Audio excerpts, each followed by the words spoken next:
Coverage of NASCAR 07 on the channel as we have another Mark Martin Revenge Tour season race as we are in race number 33 of 36 at the Atlanta Motor Speedway for the Bass Pro Shops MBNA 500. 325 laps around this 1.5 mile racetrack as we continue our quest to try to break Bobby Allison's single season lap lead record. Coming into tonight's race, we come in with 3,989 laps led. The goal to reach 4,343. So we're a little under 400 laps led away from the record. Mathematically, we can't even break that tonight in a 325 lap race. My goal coming into this one is to lead at least 150 laps. I think that'll put us in a very good shot of being able to break that record at New Hampshire in tomorrow's race. But as far as this one goes, hopefully all is going to be well. Appreciate everybody tuning in here tonight. Qualified 11th. Car was very loose in practice. Qualifying, I tried to tighten it up. It helped a little bit. Still pretty loose in qualifying. I've made some massive adjustments trying to tighten this thing up a ton. And I have had really no success trying to do so. So how many laps am I actually going to lead tonight? I don't know. We need to... I need to cut into that deficit at least a little bit. We have a 300 lap race tomorrow, which honestly, I think I do have a chance of trying to go wire to wire, at least leading most of those 300 laps. So, even at bare minimum, I feel like I have to lead at least 50 to 100 laps today to give us a fighting chance at the record. We'll see what we can do from 11th. We'll start this race. You can vote for who you think I'm going to race as or who you want me to race as in the Busch and Truck Series seasons. That will be upcoming on NASCAR 07. We'll do another season playthrough for all three series. So again, just like we did last night for those of you watching that stream. Last night at Bristol, it was a 500 lap race, so every 100 laps we had a pole. Tonight, with it being a 500 mile race, it's going to be every 100 miles we'll reset the pole, which is going to be every 65 laps. Around this 1.5 mile racetrack, we got a crash off turn 4 already. Somebody just clobbered the wall right behind Mark Martin. Shot back across the track into Denny Hamlin. Hamlin went through the grass. No caution through all of that. That was a mess back there. Look at how far back on the track map those cars are. They got stacked up behind that. It was a wreck, but they didn't wreck.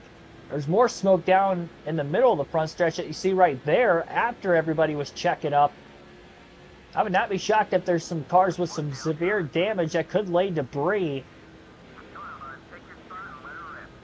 as this run progresses.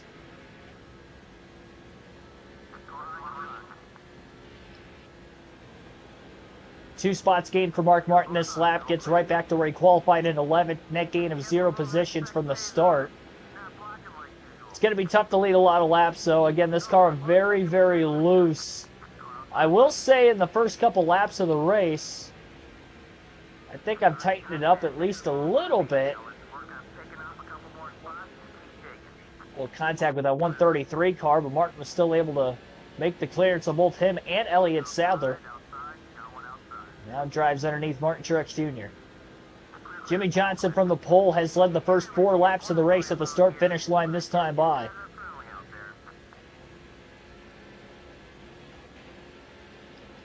Yeah, I don't know how there wasn't a caution on that first lap. Happened so fast, I didn't even see what car it was that went straight across the track into the wall. It was like he blew a tire off turn 4. That's how violently he went up the racetrack. Slowly working his way through the traffic. Gets by Kyle Busch through 3 and 4 underneath Michael Waltrip on the front stretch.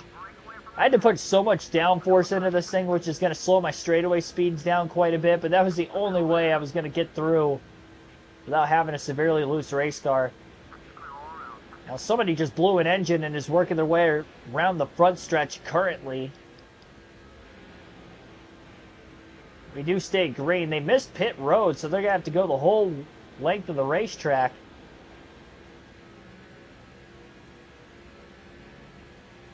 So one engine failure already in the opening laps of the race. And it's Robbie Gordon in the number 7 who is blowing a motor. Kurt Busch squeezing his former teammate Mark Martin down the racetrack, but Martin trying to stay underneath the 2. Clipped the apron, went straight up the hill. More contact with Kurt Busch. As Mark battles his way into the top 5. And now under his next teammate, Greg Biffle.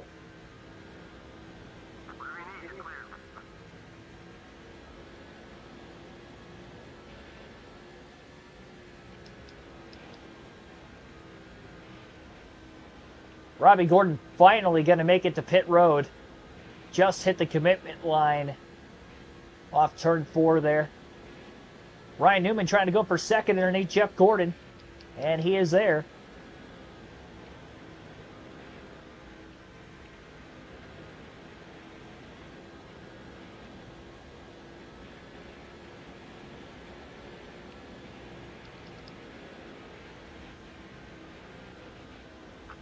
Martin underneath Jeff Gordon.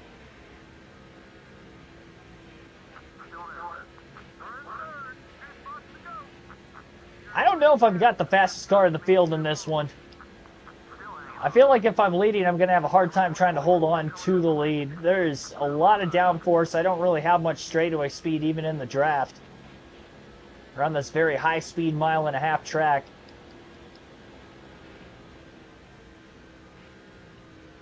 Trying to go for win number 20 here today as well. Mark got number 19. In fact, 18 and 19 in the last 2 races. Back-to-back wins for Mark coming in. He's won 3 races in a row 3 times this season. So trying to win 3 in a row now for a 4th time tonight. Has not won 4 races in a row yet, though. Isabella Birds, thanks for tuning in. Corey Freet, Wade Solinsky, Mark DeMars, NASCAR Cup Series Racing, thanks for tuning in also.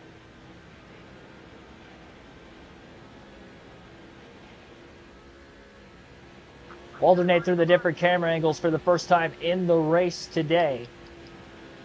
Again, in the early laps.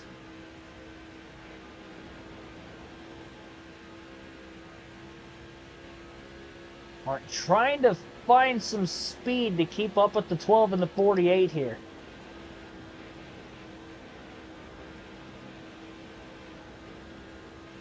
Martin looking to the inside of Newman off turn 4. Trying to side draft the left rear corner panel, but Newman is able to pull on a good block as he had a little bit better run off the exit of the corner. And again, that more straightaway speed's coming into play there. Oh my gosh, look at all the smoke on the backstretch. How have we not had a caution yet? This thing is... I'm glad I'm not in the middle of the pack. That's what it boils down to. I'm glad I'm not in that carnage that we've seen some of.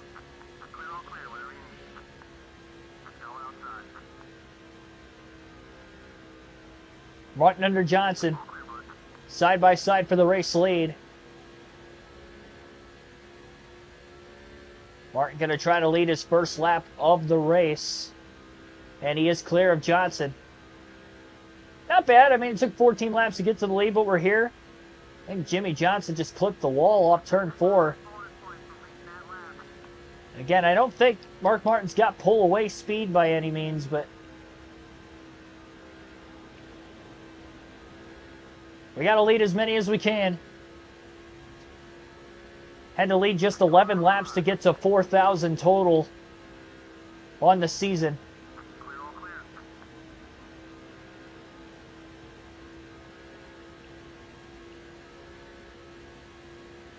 And we've led the last 2, our first 2 of the race. I'm counting at least until I get to 11 so we know when we hit the historic 4,000 mark. You know what this kind of feels like to me, just because the numbers are similar? It feels like we're chasing the hit record in the MLB for most hits in a career.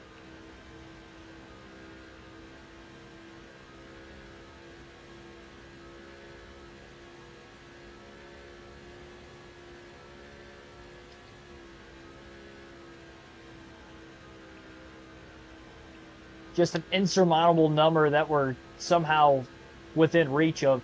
It's crazy to think, though, we had to win 20 races, clinch the championship 6 races early to get into a position where we have a chance to break this record. I'd better break it this season because I don't think I'm going to have another chance to be able to do it again.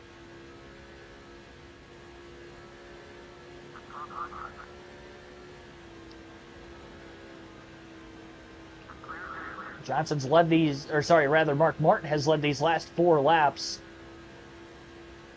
The car already through this race in the first 18 laps has felt way better than it did in practice and qualifying. It does feel a lot more stable.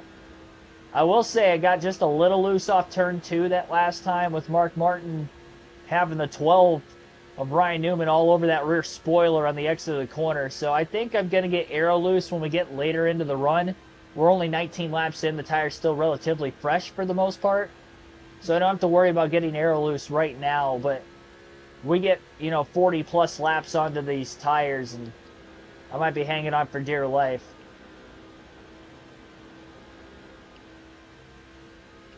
Trying to hold on until then.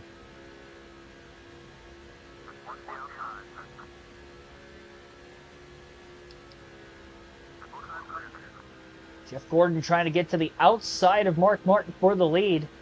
Mark will give him the top, but he doesn't want to give up the bottom at all costs.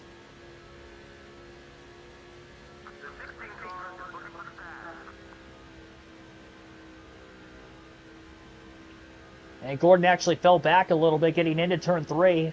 Lost a couple spots. Biffle got towards that outside lane that time as well.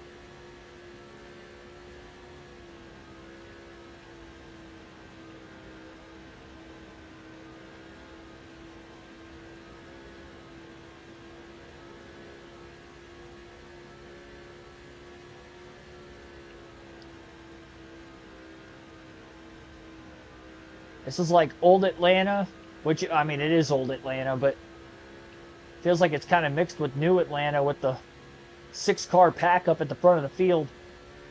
Can't run full throttle around this place, but speeds are definitely high.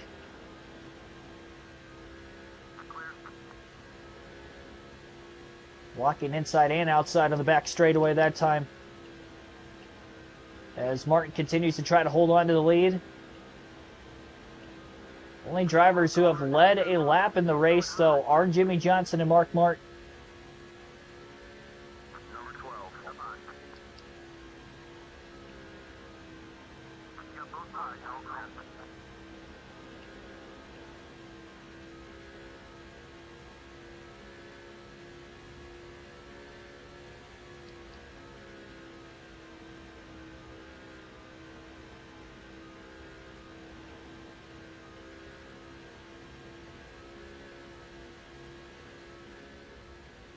All right, well, there we go.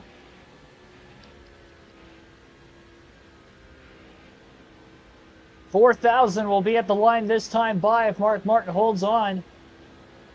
Another milestone on the historic feat this season. Definitely the most dominant championship run in modern NASCAR.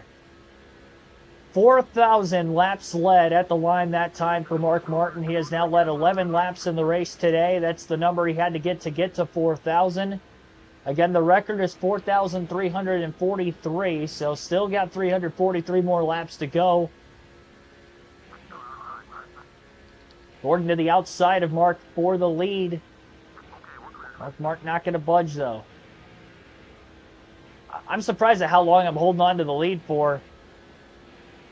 I mean, it's really feeling like Atlanta Super Speedway.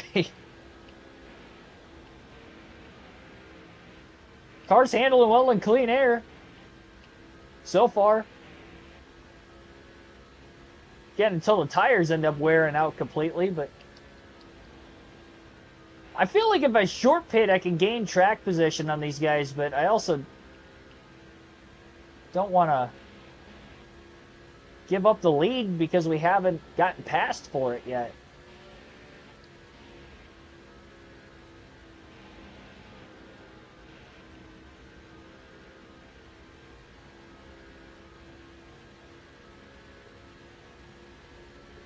If we get a 3-wide photo finish, it would be like New Atlanta. That'd be insane if we did that on a 1.5 miles. I've done that once before. A NASCAR 06 race on the Do It for Dale season at Talladega. We had the Atlanta finish from this year. We literally did. I mean, that was our Atlanta finish. But that was a super speedway. If we have that on a standard 1.5 mile track, that would just be the wildest thing.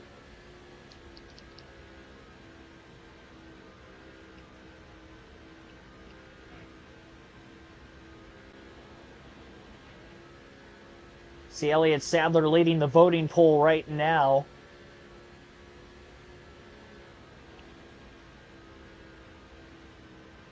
If I can somehow lead 250-something laps in this race, we could potentially get that record at New Hampshire tomorrow night in the first half of the race. I did mention, at least during last night's race, that if I don't have to lead a whole lot of laps at New Hampshire, and I end up breaking that record in the early going of the race, I'm not even going to finish it, because we're not going to be running the final 2 races after that anyway.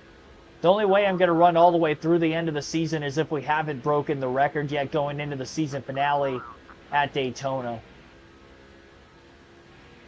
So if we make it to the season finale still not breaking the record yet, then I will just run the season out broken.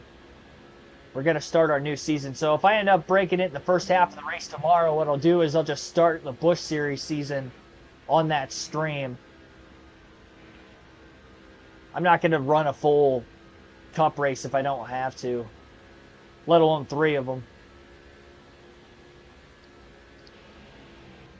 Honestly, wasn't expecting to lead a lot of laps in this race. But I mean, the weird thing is, so we're in control of it right now. So if I could keep track position as long as I can, I think we'll be all right. The car isn't that fast if we get further apart from the front runners at the front of the field here. So if we separate ourselves during green flag pit stops in a negative way where I lose a lot of time, I don't know that I'm going to be able to necessarily just drive up here and get that time back. So that's why it's crucial that I just try to lead as many laps as I can now, because I don't know that I'll be able to lead a ton if I end up losing the lead by really more than a second or 2. We're lucky we were able to get here 14 laps into the race, because I did feel for a moment that Johnson and Newman had pull-away speed from me, and I didn't think I was going to be able to keep up with them, so glad I got around him when I did. It's kind of insane. We're going to lead for 20 consecutive laps at the line this time.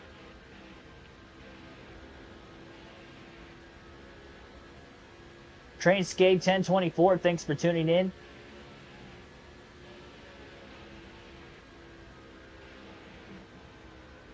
I don't know what you mean by it's Pi Day. Isn't that 3.14? Or is it like National Pi Day or something like that in the U.S.? You know how they always have like a random day?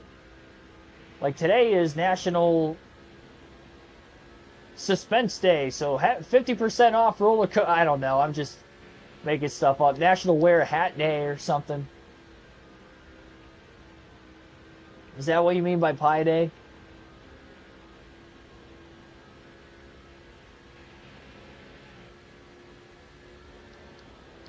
By the way, who's approving this stuff? The National whatever day. National Pizza Day.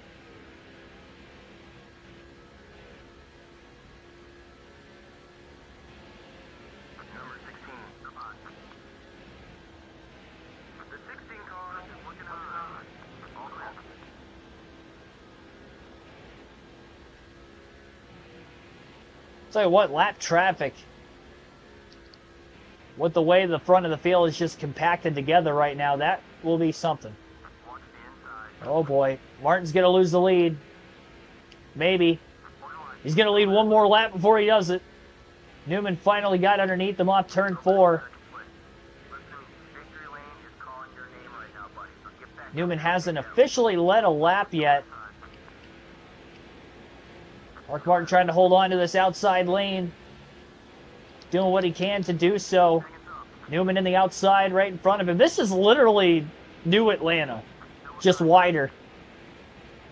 thankfully, because my car is loose. I'm surprised I've held on to the outside as well as I have for a full lap. Oh, Newman going even wider than that. I thought about going up the middle. I'm glad that hole closed before I got there, because that probably wasn't going to end well. What is this? Johnson trying to take the lead away from Newman now. This thing's still loose. Newman's not sure what lane to block right now.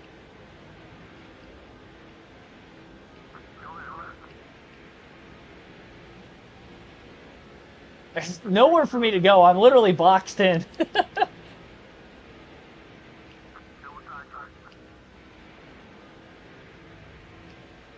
It's so tempting to peek my nose in there, but I know we're going to wreck if I try it.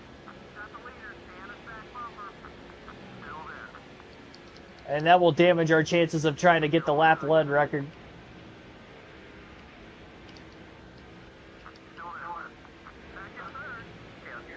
Oh boy. Well, Johnson still underneath Ryan Newman for the lead.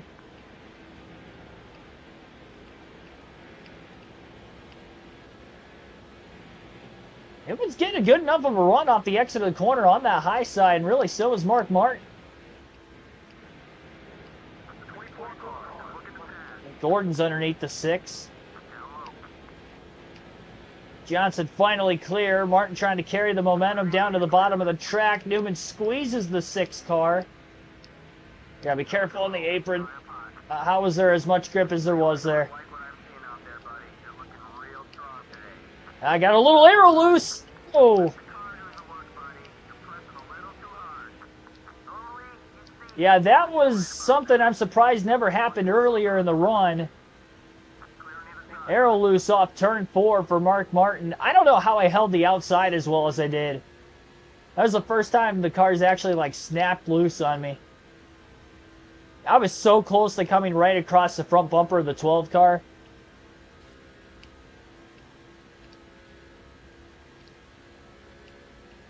I mean, we were inches away from just right rearing ourselves off his front bumper.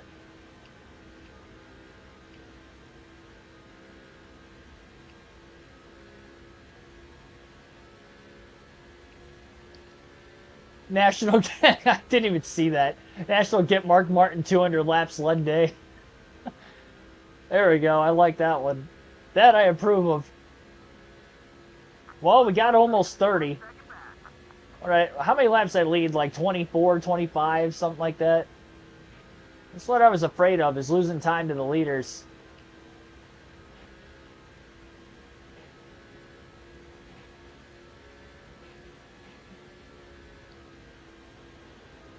Getting close to lap traffic. Still can't believe we didn't have a caution those first like dozen laps or so where there was like smoke. Look at all the skid marks all over the track. Look at the front stretch next time we go there. That was from lap 1. It was all behind us, thankfully. That's why the pack is so spread apart. That's why we're about to get into lap traffic already. Newman just scraped the wall off turn 2. Mark Martin had a big run on him down the back straightaway as a result. And Mark trying to get underneath the 12th car as they battle for second. Martin is there. Drives it in deep, gets it to stick. So there you go, Mark Martin up to second again. As he clears Ryan Newman off turn 2.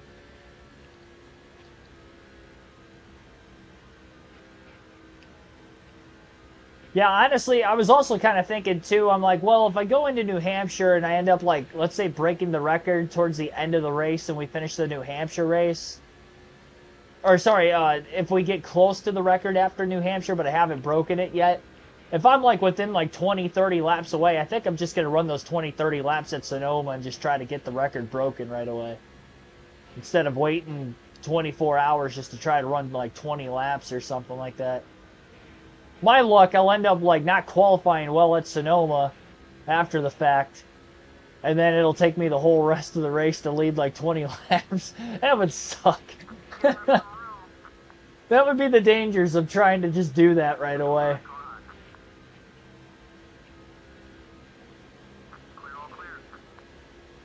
Luckily, it'd be on a Friday knowing I don't have to work on Saturday, so.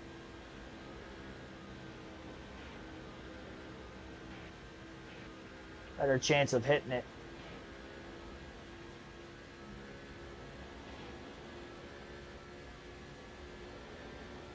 Martin trying to close the gap on Jimmy Johnson again. I did kind of reel him back in. Guess we weren't quite too far away. It took some time. Quarter tank of gas left at this point in the run, lap 49. Mark Martin trying to get back around the 48 car.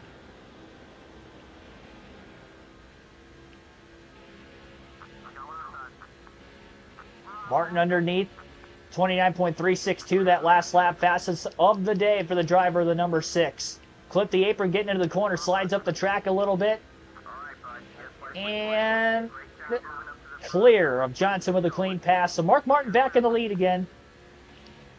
At the Atlanta Motor Speedway, second different time he's led. Right front tires just now starting to wear out a little bit. Oh, we might not lead this lap. No, we got one more. Johnson back underneath Martin, though. And he's back in the lead again, and quickly Mark pulls down to the bottom of the racetrack behind Johnson. See if we can get him back. Back straight away. Johnson blocking all the way to the white line. Nowhere to go for the 6.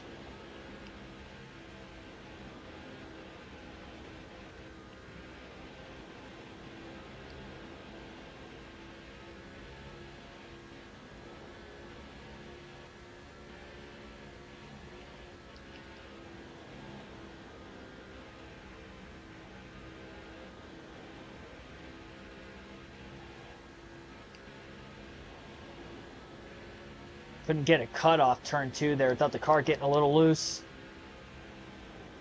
Just don't have that straightaway speed to just drive underneath him. He's just fast enough on the straightaways. He's able to pull successful blocks. Another lap car coming up. That could be a prime opportunity for Martin to make the pass again. At the 41 of Reed Sorensen coming up. Martin going to go to the outside through turns 3 and 4. As they close in on Sorensen, maybe going to try to find a way to pick the 48 behind the 41.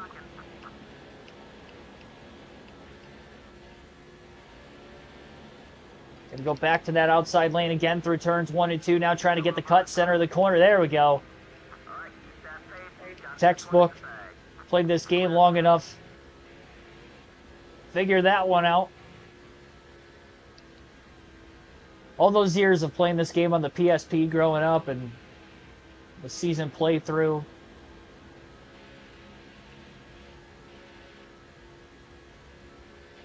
So Mark Martin, third different time he's been out in front. Hopefully I can lead longer than one lap at a time here. Ryan Newman in third, still quickly behind Jimmy Johnson. I'm glad Johnson ran the outside the last 2 corners.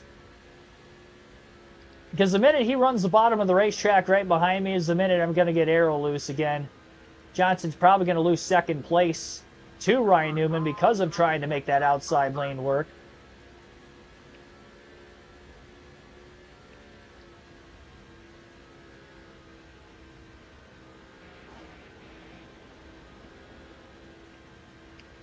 Held onto the car pretty well there.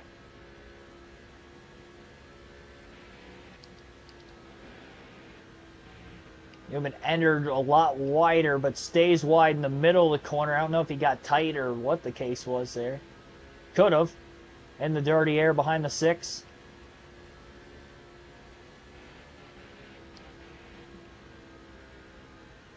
Well, we lost count of exactly how many laps we've led on this opening fuel run, but I do know we did clips the 4,000 lap lead mark. We only needed 11 to get to there. So now over 4,000 laps led on the season for Mark Martin. I did make a practice pit stop in practice. So at least I know what to do there. Yeah, I am probably going to have to tighten this car up a little bit. I'm scared to just tighten it too much. Like, I really don't know how much lower I could go. I'm not going to lower the air pressure any more than what it's at. It's at 21 PSI. I go any lower, I'm going to be down to the rims when we come out of the pits. Cars pitting, but no one in the top three. Greg Biffle's on pit road. First of the Roush cars that are in. Honestly, I think I'm going to stay out as long as I can. Especially if Newman and Johnson pit before me, because I think I can get another close to 10 laps let in. Well, maybe not quite that many. But I can get a couple free laps, and Newman pits there. If Newman didn't pit that time, I think he was going to get underneath us. He had a big run in the middle of 3 and 4, and I kind of slipped up the track a little. It's a good time for him to pit. I think I'm going to try strategy here and go right sides only. I'm going to tighten it up a butt ton if I'm going to do that, though. Again, we're in this thing to just lead as many laps as we can. I'm not really looking at the race win anymore. I'd like to get to 20 wins. I think I can get there at New Hampshire, no problem. I'm focused on trying to lead as many laps as I can. If we're in contention for the win late, on top of that, great. Because we're going to lose time to these guys by staying out as long as we can also. Just went to flashing red in turn 1. So I'm probably going to pit around lap 64.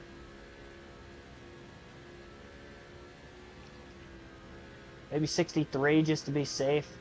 Go a couple more.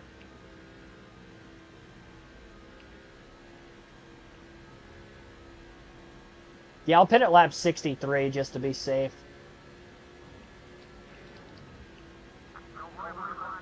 We're going to go right side tires only. And I'm probably going to put a round and a half of wedge in the car to try to tighten it up, because it's going to get looser just by me naturally taking right sides only and keeping the lefts on there.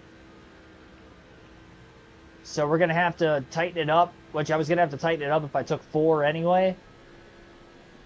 Loose is fast if you can hang on to it. I mean, we've held on to it so far. It really only got out of control once. I clipped the wall at the right rear quarter panel off the exit of the corner, and that was it. So, I mean, which actually kind of straightened me out.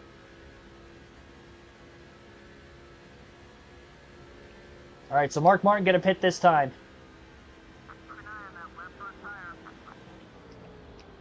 Pitting this time. It'll be rights only. That was a perfect pit road entry. Top off on fuel, rights only for Mark Martin. Hopes is to try to put time on. Oh, I didn't make an adjustment. Oh my gosh. I forgot to tighten the car up. Oh. That was an accident. Fudge. Well, still gonna have a decent sized gap over everybody, but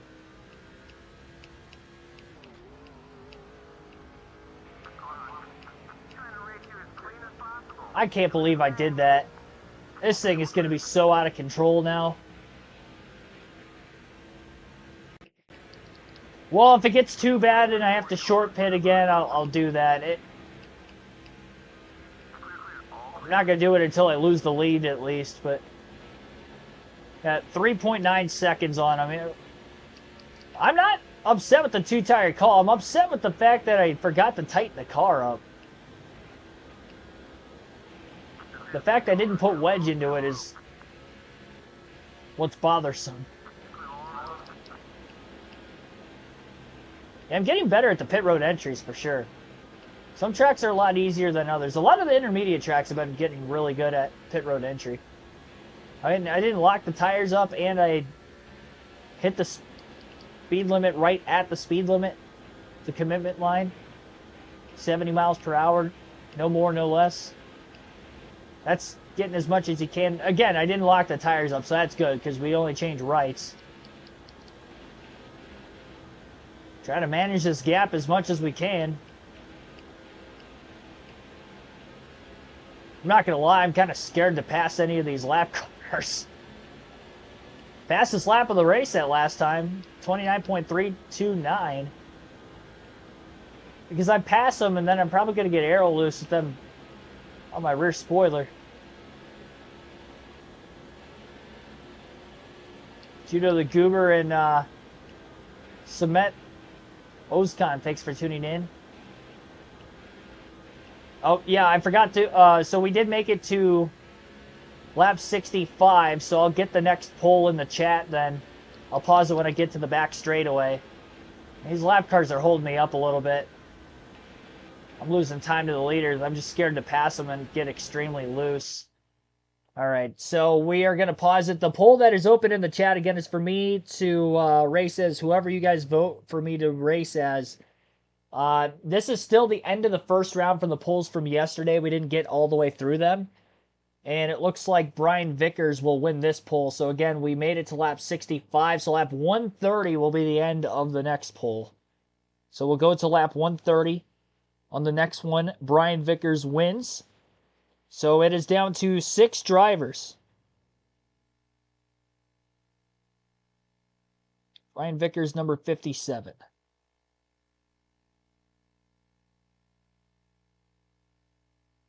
So we are now down to 6 drivers in the Busch Series for me to potentially race as. We'll start the Truck Series poll now. Get through the first round of that. And we'll actually we'll finish the Truck Series poll tonight because I only have 3 total. I'll have 2 in the first round. There's only 8 drivers I could potentially race as. 5 of them I've already raced as in Truck Series seasons in the past. And there's only 8 more that aren't drivers I've already raced. So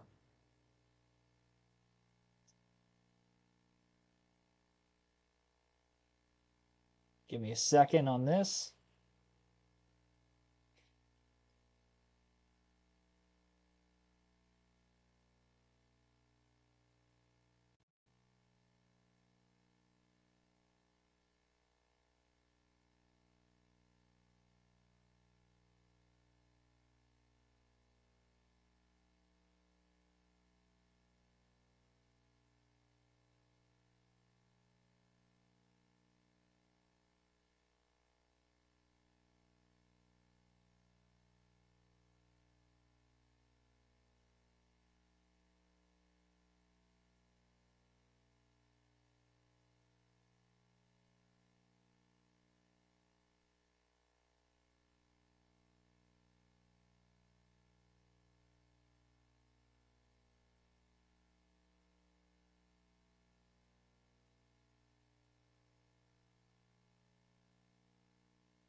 JC, thanks for tuning in also.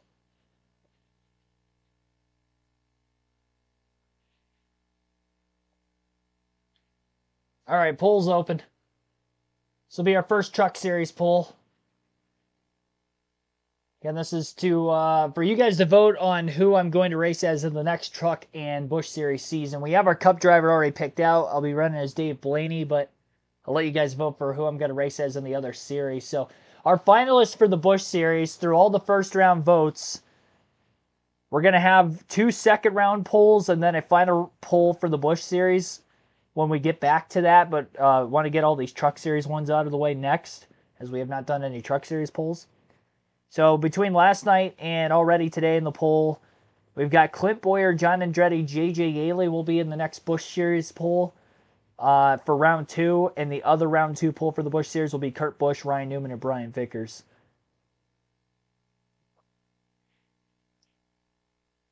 AKA Ryan's daddy. Yeah. All right, back to the race. Lap 68. Took right sides only. Forgot to tighten the car up when I was on pit road, so it was loose before. It's going to be even looser now. I'm really just trying to stay behind this lap car. I know it's slowing me down quite a bit, but I don't want to get aero loose with the car directly on my rear spoiler. I had to pass Kyle Petty. All right, we need to pull away from him. Please pull away from Kyle Petty. Please.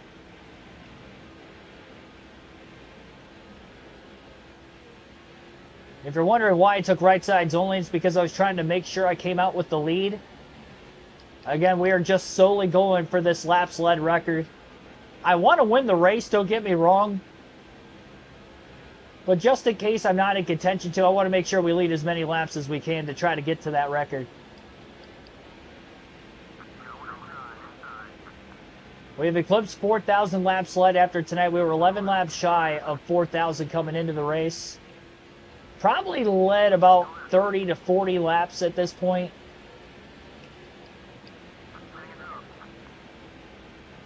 And now we're side by side. I mean, this is... I was really hoping we'd pull away from Kyle Petty, and we did not. And my car's too loose to be running this top side of the racetrack.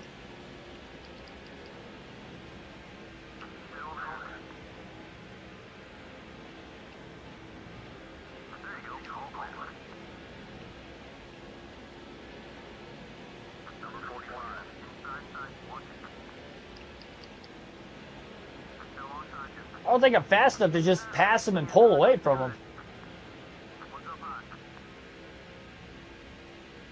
About to find out. I think if I would have changed 4, I definitely would have been, but... Alright, passed them both. Maybe I was holding myself up a little too much running behind him. I'm just scared they're going to get right... Oh, well, the good news is they're side by side. So they're slowing each other down, running side by side. As Mark Martin tries to hold on to the lead.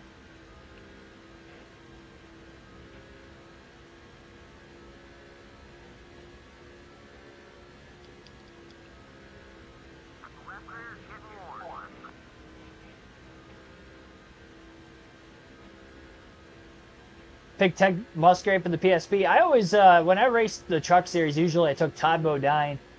He was my favorite truck series driver growing up.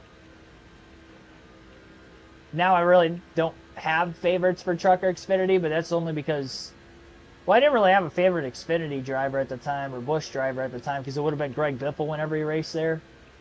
Just being a Biffle fan in general, but yeah, the truck guys, Todd Bodine was always my favorite. The Onion.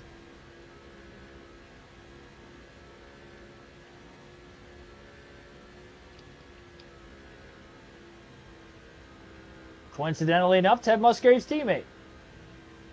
There you go.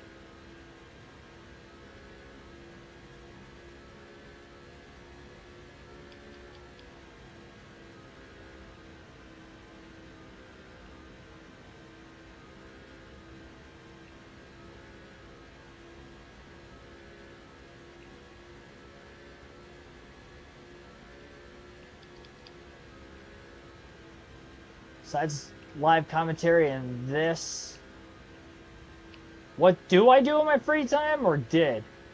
I mean, usually try to get a workout in every day. Not try, I do.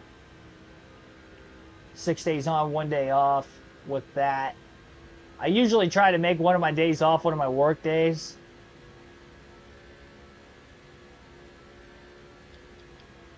Ideally, Thursday is kind of what I shoot for, but if I miss like a workout on a Monday or Tuesday or something like that earlier in the work week, then I have to make up for it.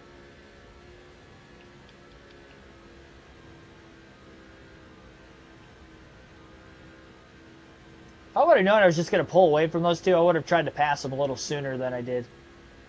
That was costing me quite a bit of time. I'm still losing time regardless.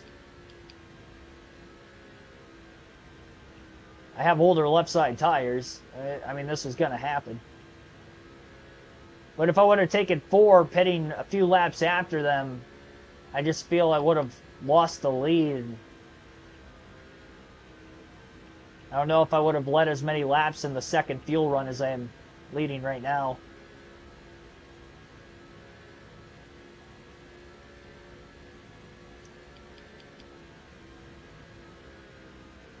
Truck Series Q, Todd Bodine, Johnny Benson, Ted Musgrave, Jack Sprague, Mike Skinner, Travis Quapple, Bill Lester.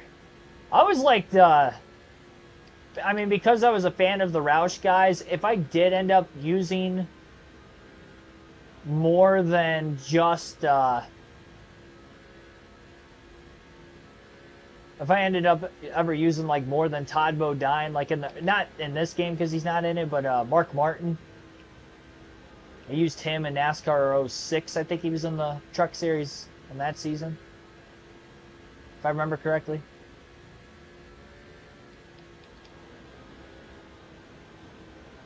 Bobby Hamilton's Square D paint scheme was always one of my favorites. So in the earlier ones in 05, 06 when he had the Square D paint scheme, like sometimes raced as him too.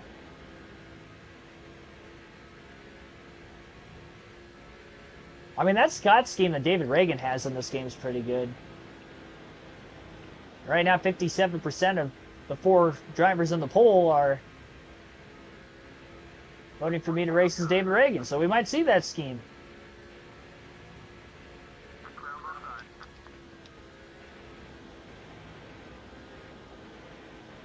All right, so again, lap 130 will close that next pole, which will probably be right before we end up making the next pit stop. And these left sides get extremely old. I may have to short pit this run.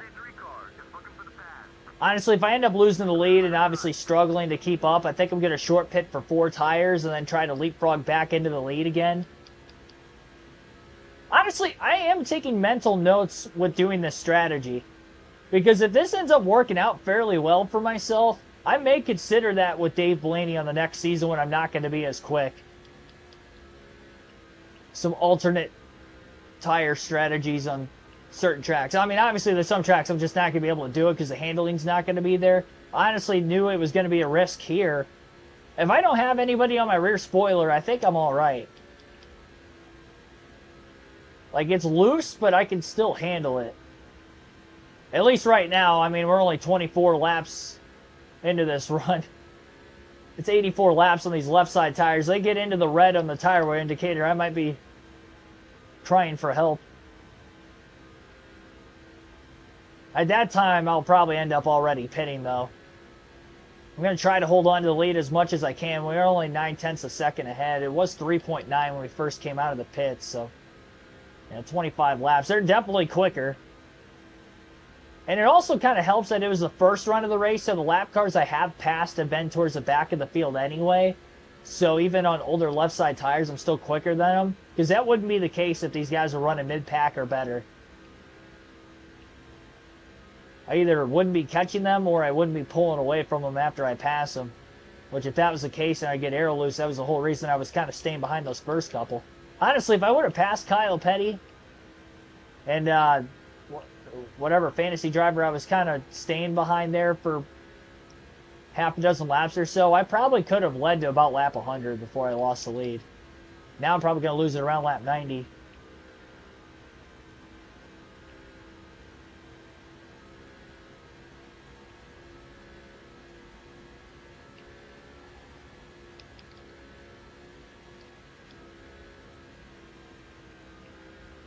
Newman's currently working on that other lap car. Might have clipped the apron there.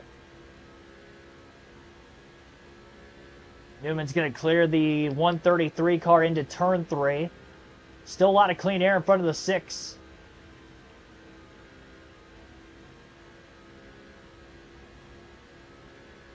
Rick. Well, he's not in this game, so I guess technically he's not a voting option. I don't know. I don't know if I would have him in a poll, to be completely honest. I don't think any ex-cons would be considered.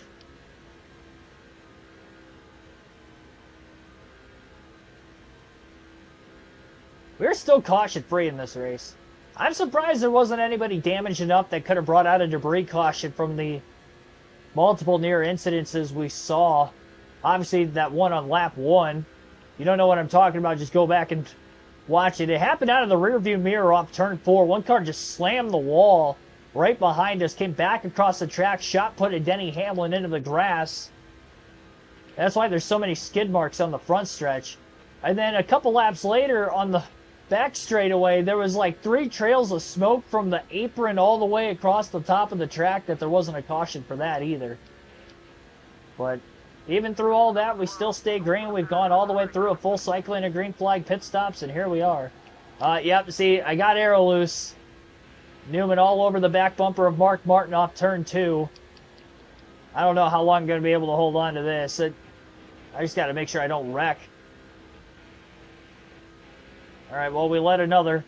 It seems like it's more loose off turn 2 when he does that than turn 4. I noticed that in the first run. Like, turn 4, I'm all right. Turn 2, I don't know if it's because it's a tighter angle off the corner than turn 4. He wasn't right on my rear bumper that time, so I held on. We get multiple cars up here if we hold Newman up long enough. That's going to be even worse for me. All right, well, we've held on for 2 extra laps with Newman breathing down our neck.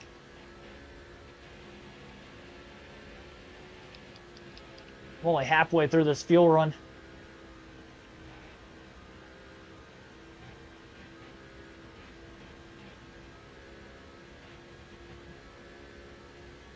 I would like this to stay green, though. Because I don't know what I do if a caution comes out. I think the smart play would be to pit, but I don't want to lose the lead either. Well, honestly, caution comes out, I'm pitting because I have old tires. I'm just going to get eaten alive on the restart if I stay out. So, yeah, if we get a caution, I'm definitely pitting right here. I can hold off one of them. I can't hold off the entire field. That's just not going to happen.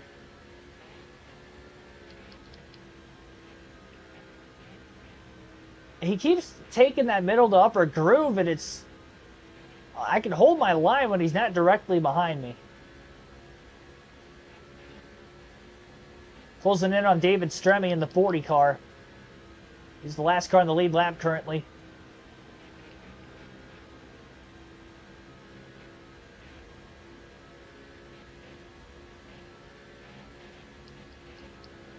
Now, Keegan Schneider doesn't count.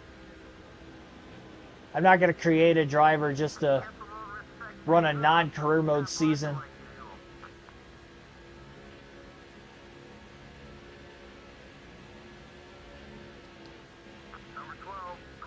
All right, well, David Stremme gets lapped.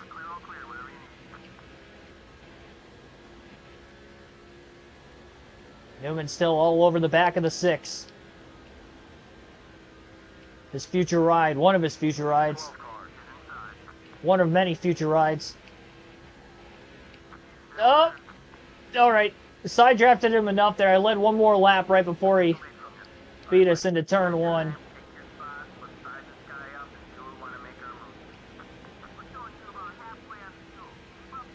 Halfway out of gas this point in the run. Martin back to the inside of the 12. Oh, wow, he passed him back. I didn't think that was going to happen. Give me another one. I don't think Newman technically led a lap in that transition. Mark Martin with the crossover.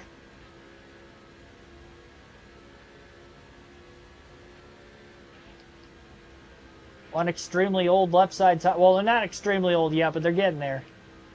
I mean, you can call them extremely old. We're at old Atlanta. Now, if this was old Atlanta in like the 2010 years, this wouldn't even be possible.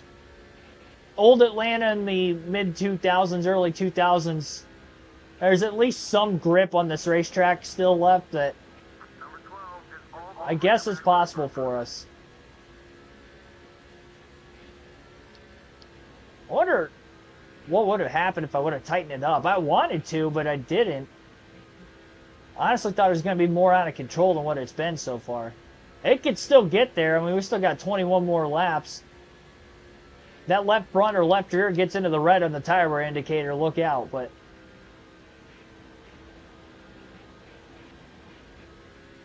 I'm still contemplating short pitting.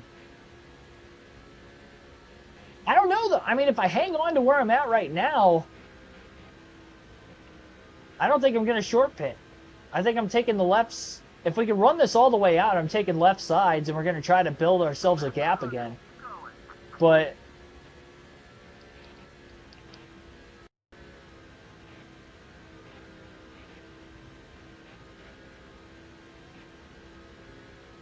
I don't want to wait till it gets unbearable to pit, because I'm just going to lose time if I do that.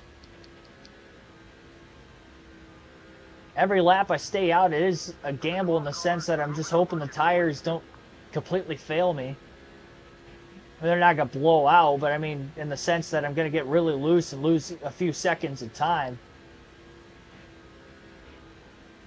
I don't want to do that.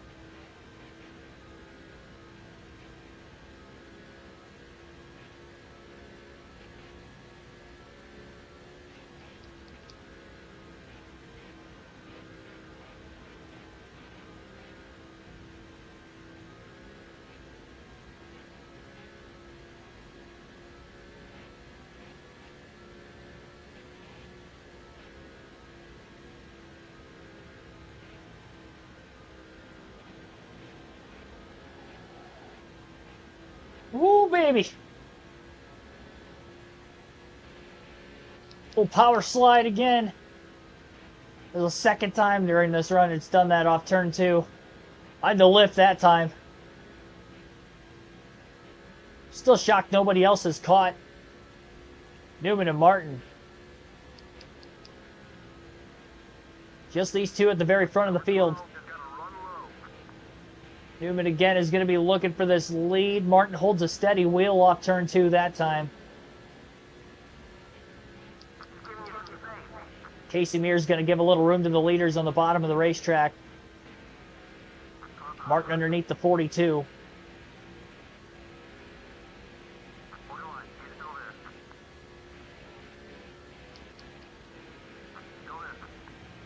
I really hope I clear this 42 car off turn 2. Yep. Newman didn't.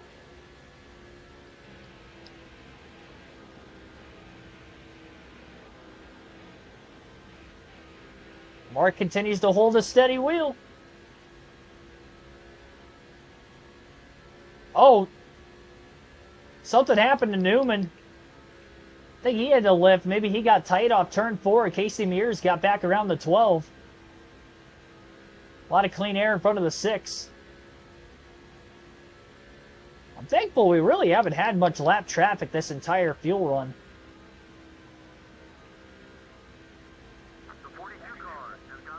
Give me these laps.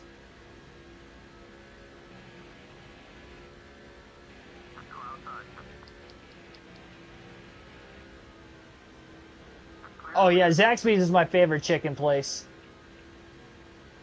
Yeah, anytime I go down south where I can have a Zaxby's when I go to these NASCAR races, I make sure I hit Zaxby's up at least once. I try to hit up a Zaxby's and a Bojangles, but I prefer Zaxby's over Bojangles. Bojangles would be the breakfast, and then Zaxby's for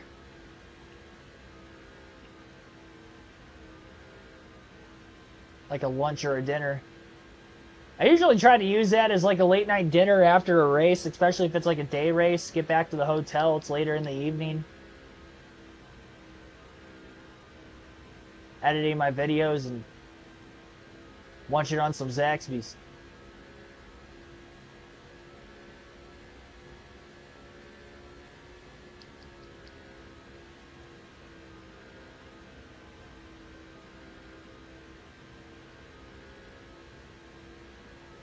Yeah, I wish we had some up here.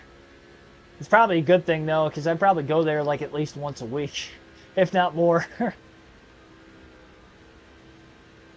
I also might not cherish it as much though. You know, I go out of my way to go to a Zaxby's just because there aren't any around here. I've had In-N-Out once. I've only been on the West Coast twice. I didn't get it when I was in Phoenix a couple years ago, but I got it when I went to Auto Club Speedway 2022.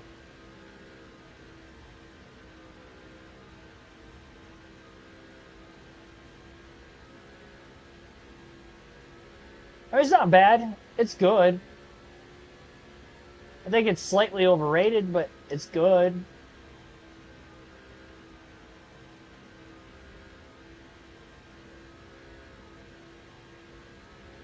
I personally think like a Culver's or a Five Guys has better burgers than In-N-Out, but I mean, it was just off of one take though too. Maybe they could make me a better burger the second time around, but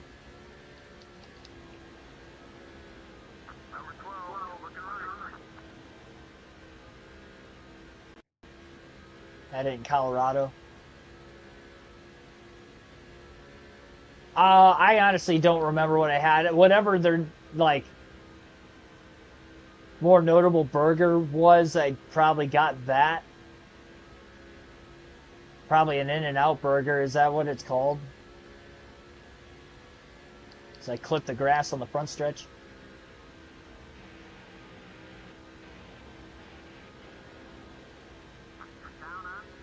I'm honestly not even going to make any adjustment changes this next time around.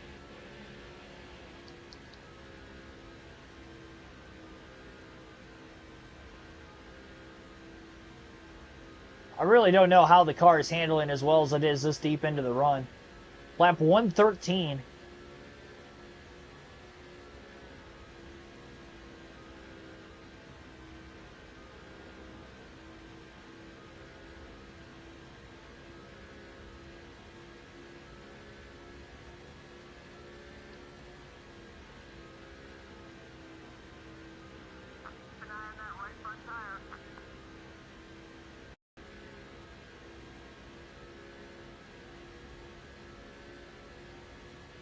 Mark Martin has led every lap of this fuel run since he pitted, and obviously extended that by leading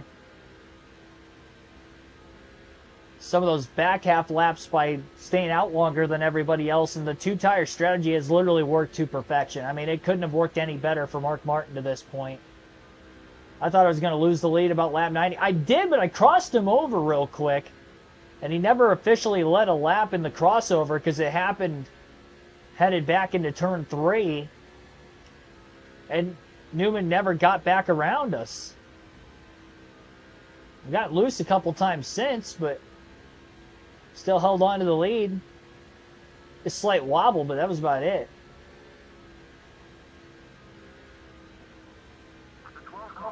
I've had Panda Express. There's better like Chinese food, like authentic Chinese food options around us that I don't really, go out of my way to get Panda Express.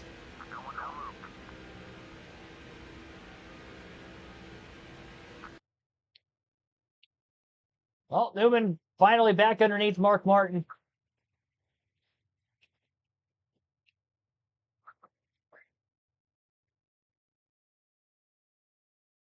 Try the crossover again off turn 4. Back onto the front stretch. Newman led that lap technically. Not by a lot, but he did lead it. Martin slides into the corner, but clears Ryan Newman right back. As the first lap Newman has led during this fuel run, post green flag pit stops. What a drive. Panda's your go-to. Yeah, there's some good local Chinese food places that I know of around where I live, so.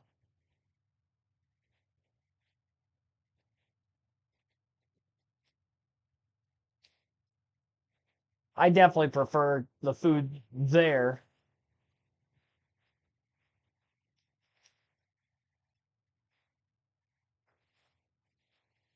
Well, Newman pits. Biffle on pit road right now as well. And now some stress-free laps out in front of the field for Mark Martin, which is good for if that tire ends up going onto red, either of the two left sides.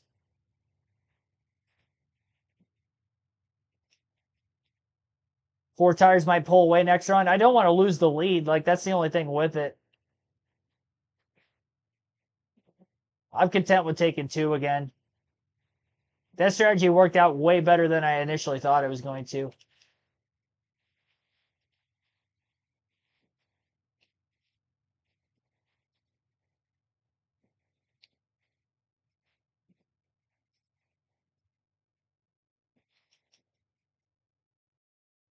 Jerry Faznet, thanks for tuning in. Game sounds off, Mr. Martin. What's off about the audio? What do I need to fix? It just turn off? I don't know why it does that. All right, let me fix it. Let's see what I can do.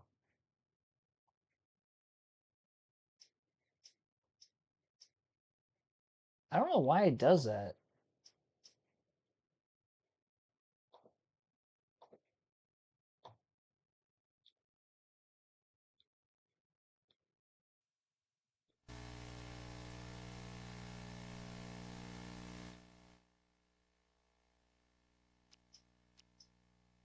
Well, it's back now.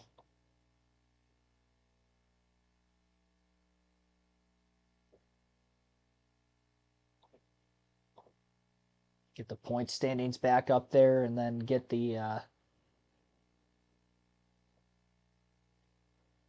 camera back on, and we'll be good to go.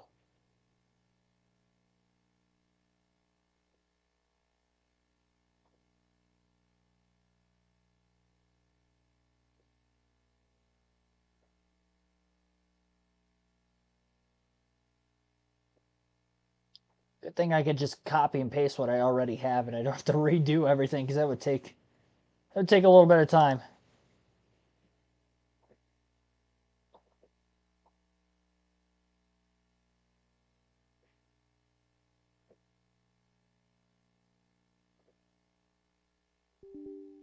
Whoa.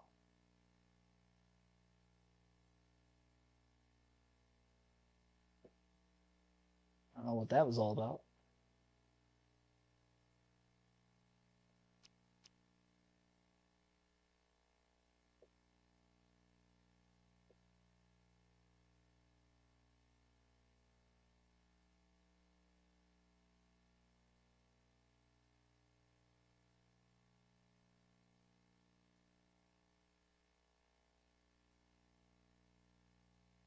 There we go. We're all good.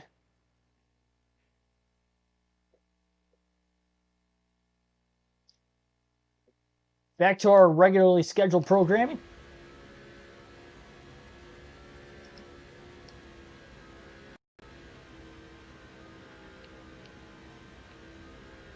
Jamie McMurray in the pits.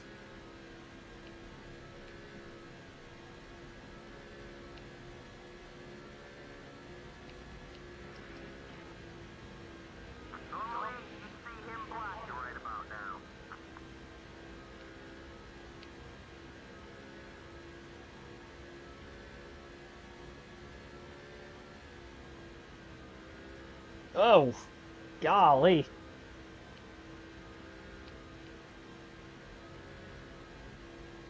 I didn't get the car to stick at all right there.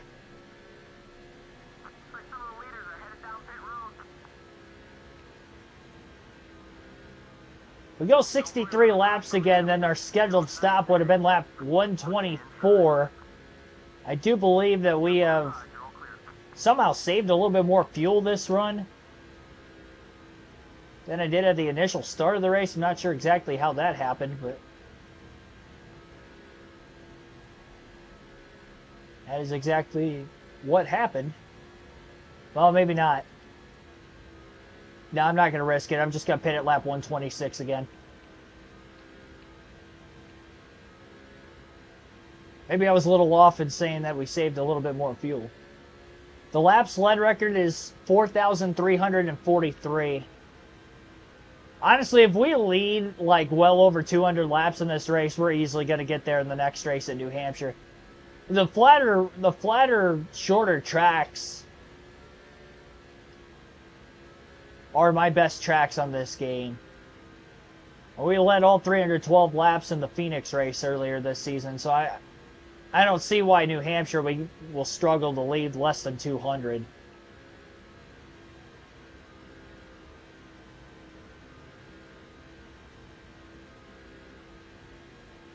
Well, now the left front's in the red, but we're going to be pitting this time by, so I'll have to survive one lap There's no traffic in front of me or behind me. It's going to take Sterling Marlin a minute to get up to speed, so he's not going to catch us yet. All right, we're going to go lefts only this time. The rights might wear out a little bit quicker than the lefts did, but don't speed, don't speed. I sped. Dang it! Well, now I'm taking 4.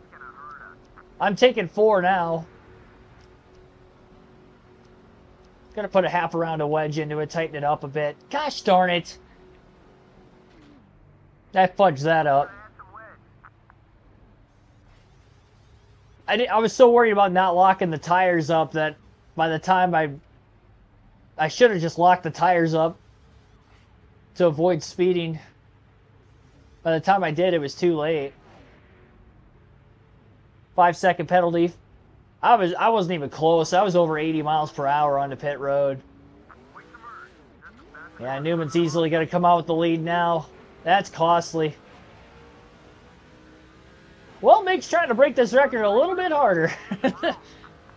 We've led a little under 100 laps in the race so far, and it's going to take a minute to try to get back to the lead now.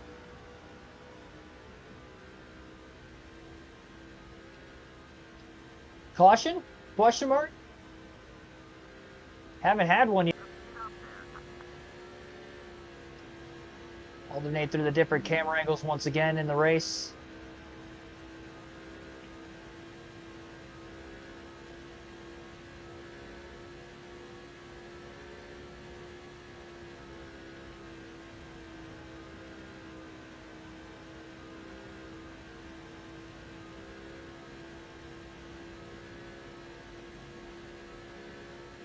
Yeah, record is 43-43.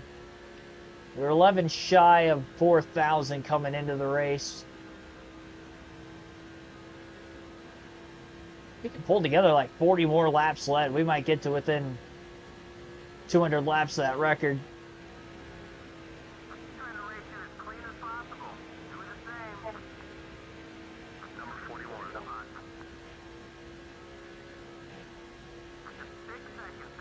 Five and a half seconds behind Newman.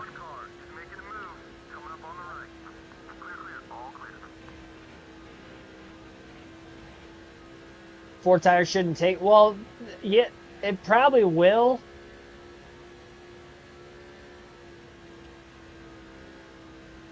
Because my tires aren't fresher than that. I mean, technically there are. Newman only pitted about 8 laps before me, so I don't know that I'm going to gain a whole lot of time. I was about 0.3 quicker than him that last lap.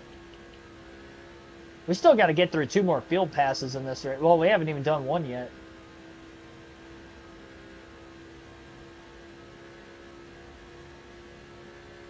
Well, Ryan Newman's having some time in the sun, leading some laps.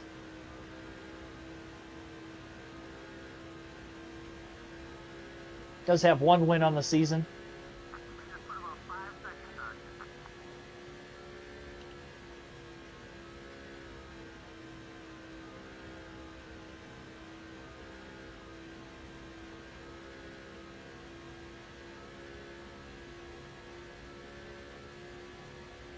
Well, the good news is with the speeding penalty happening, at least it was in the middle of the race and not at the very end. If that was the last stop, well, if that was the last stop, I would have probably taken lefts only, hoping that I would have came out with the lead still.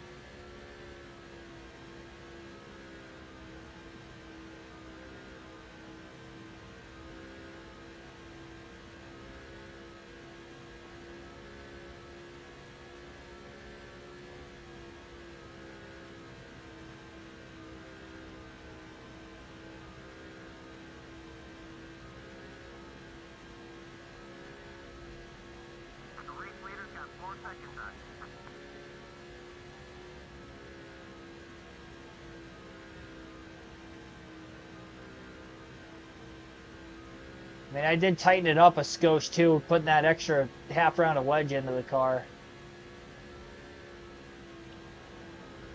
Definitely doesn't feel as free as it did. So, great, I haven't had 4 fresh tires on the car since the start of the race.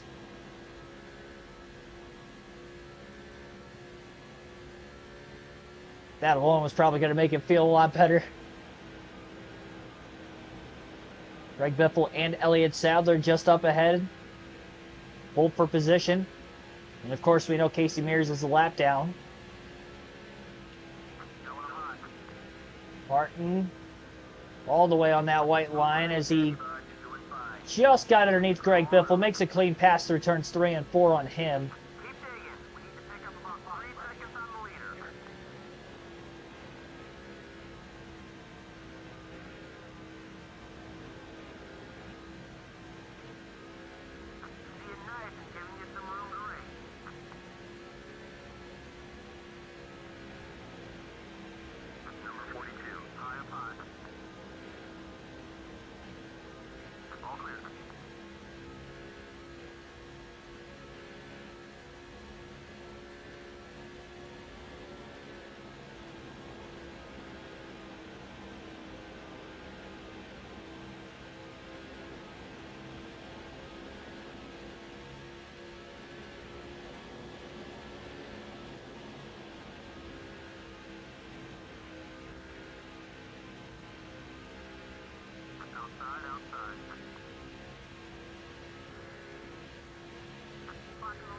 Martin side by side with Sadler all the way down the front stretch into turns 1 and 2.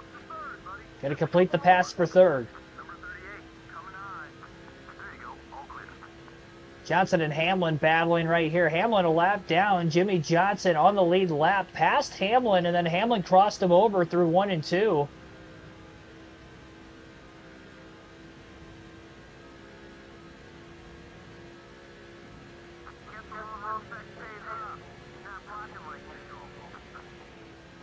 Hamlin looking to cross him over again in turns 1 and 2. He is there. Martin way down low off the exit of the corner. He's underneath both cars, 3 wide. Lapper sandwiched in the middle. Martin clear.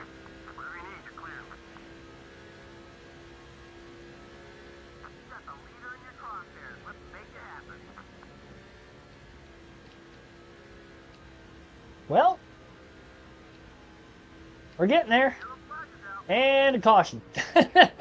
Right as we were getting there, a caution flag is out. First time today. Bit of a slide. Dale Jr. Turn 4. Got loose all on his own. He clipped.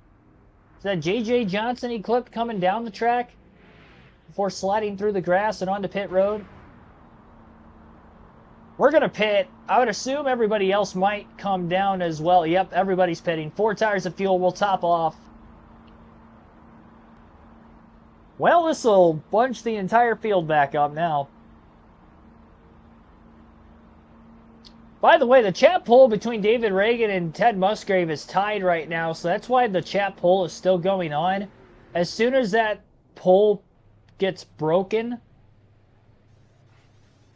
I'll end it.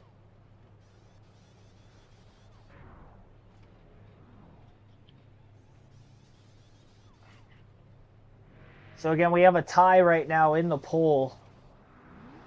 Looks like Newman won the race out of the pit still. Mark Martin going to lose a couple spots. That's a lie. They did pit. How would he lie to us? Yeah, so we lost 2 spots on pit road. From 2nd to 4th, lap 144, green flag back in the air. Martin did not take off well on the restart.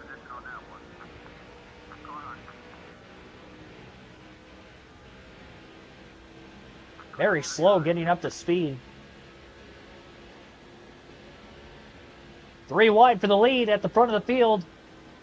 And it is tight. Still tight.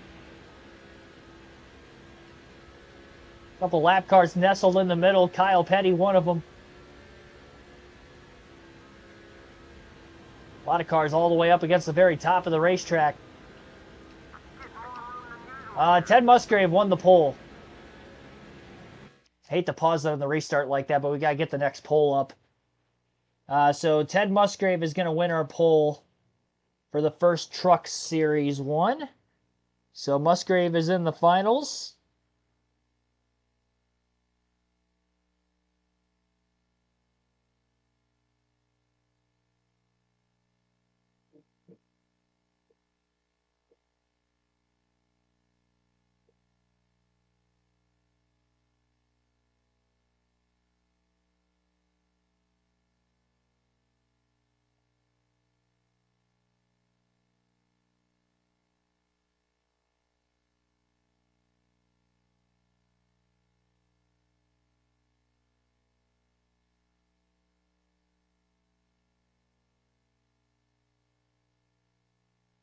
Yeah, David Reagan did not win it. It was close. That's who was tied with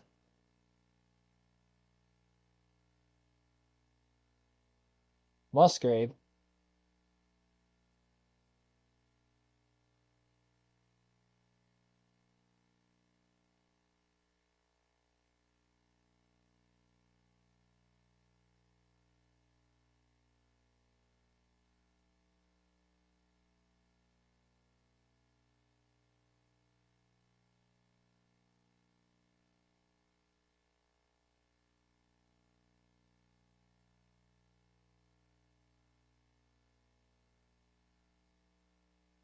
All right, next poll is up. Lap 190. 195.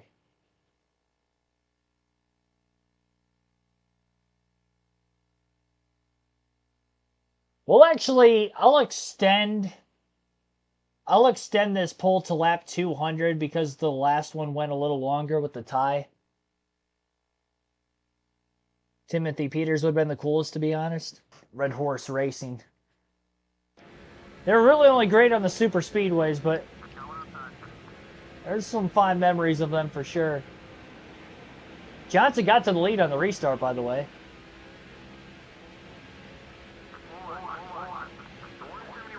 Kyle Petty swung back in front of the 40, or the 16, I should say. He's in the 45.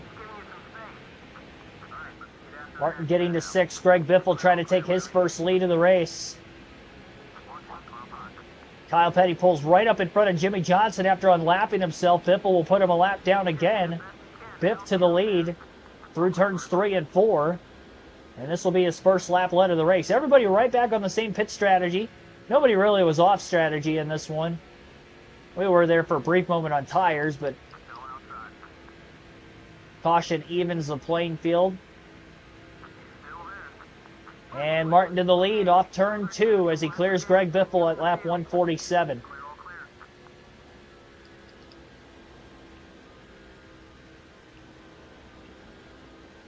A little smoke off turn 4 back there, but there was no caution for that either. We saw Dale Jr. spin, and that's the only caution we've seen so far in the race.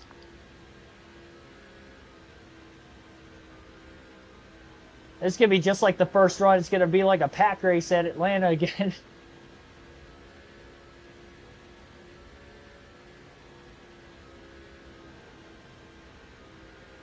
The difference between now and the very beginning of the race, my car isn't quite as loose as it was after we made that wedge adjustment. 29.153. It's definitely made the car quicker because the last 2 laps are my quickest of the race. So we've got more grip, more speed, therefore, and I'm just able to get back to the gas a little bit sooner, tightening it up.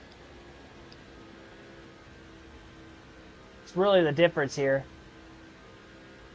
Therefore, it creates more end-of-line straightaway speed because I'm getting back in the gas sooner on both ends of the track, despite the lift points being about the same.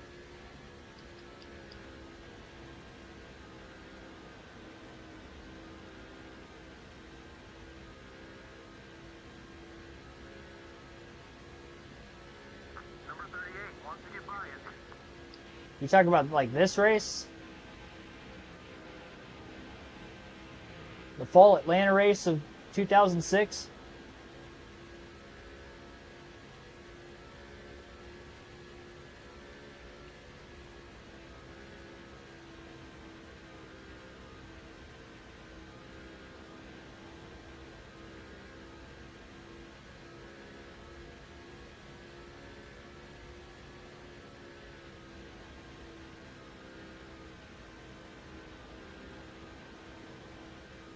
So again, until lap 200 will be the end of the Truck Series poll we have going right now. That was a bold block by Elliott Sadler on top of Newman to the high side on the front stretch, but luckily he was clear.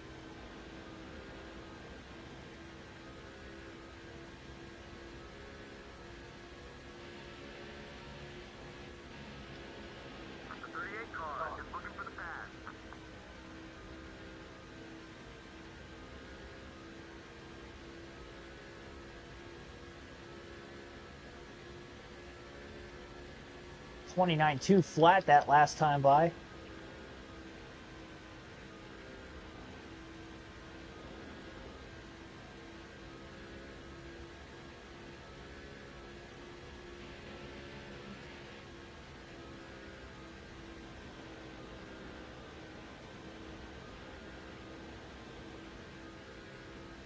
JC, I can't remember. Did you say you were going to Bristol?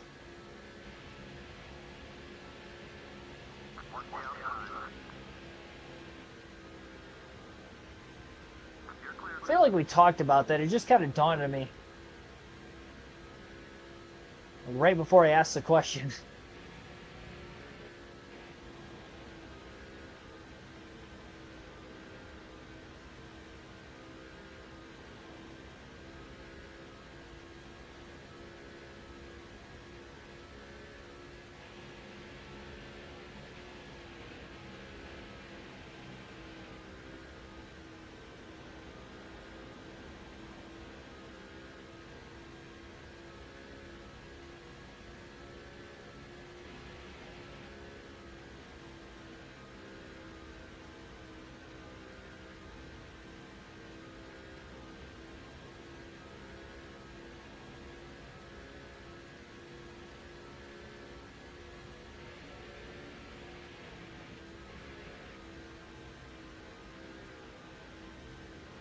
Went in 2020, don't plan on going back?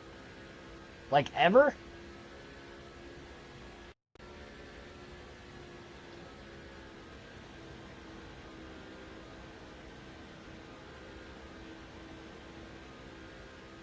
Kind of stinks he didn't really get the full experience of it.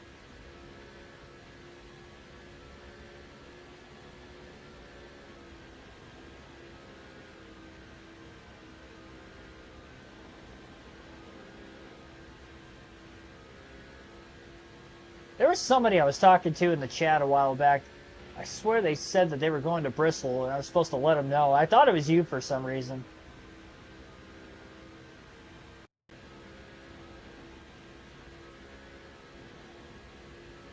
Bristol's a prison. I love Bristol. Maybe there's a prison in Bristol.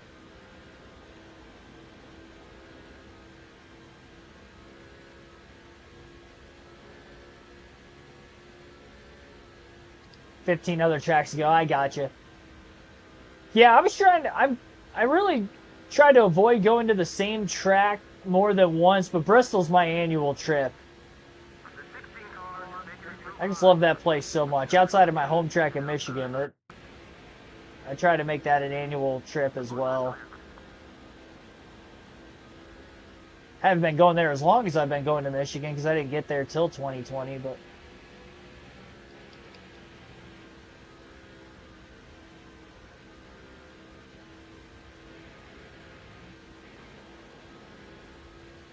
A lot of the big ones.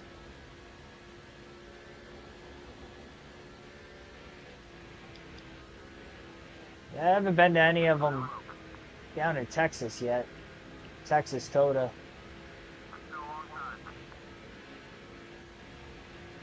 That region and most of them on the West Coast I haven't been to. I haven't been to New Hampshire yet, Upper East Coast. Riffle gets by Mark Martin for the lead. Martin going to try to get him back. Not enough of a run that time on the front stretch.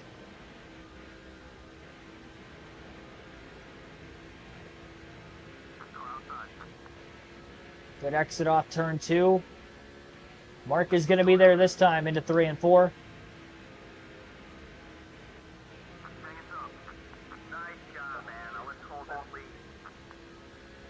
He Darlington's cool. Let me go this year. Have to work on it. Man, that's only like a month away already.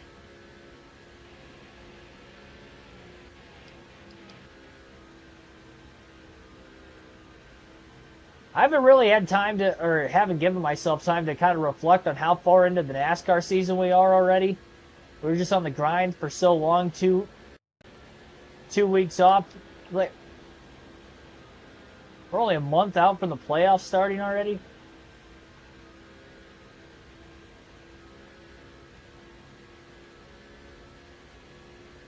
I mean, you think about it, we really only have like 3.5 months left of NASCAR.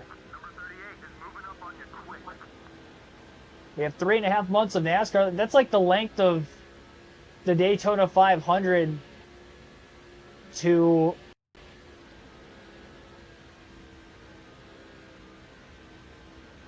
like just, it's like the length of the Daytona 500 to the Coke 600 essentially. It's like how much of a NASCAR season we have left.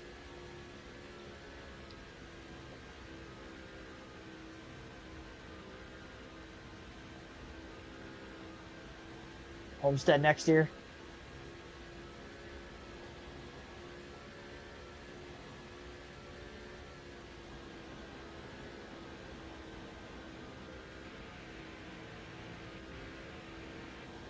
Well, hockey will be back a little bit before that, but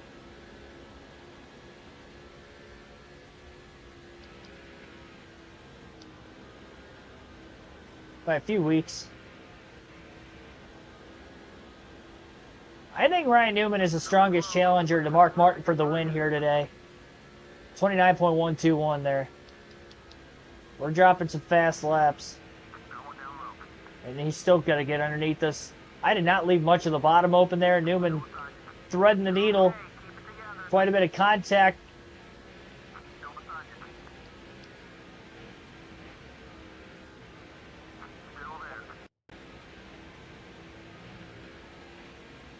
Loose off turn 4.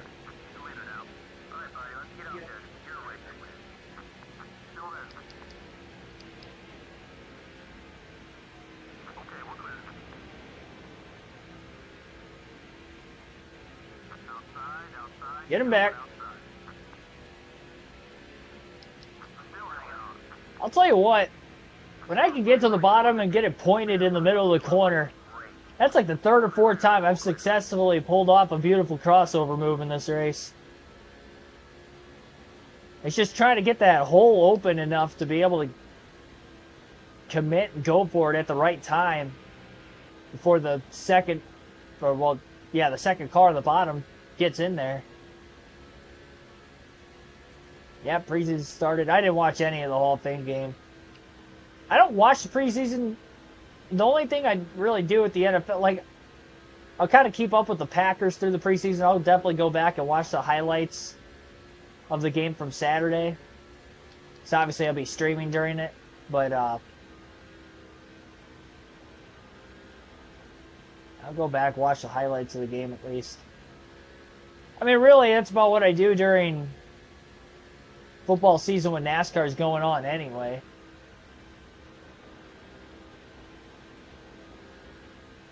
I keep track of it, but you know, I'm not watching any games that are conflicting with the racing on the weekend.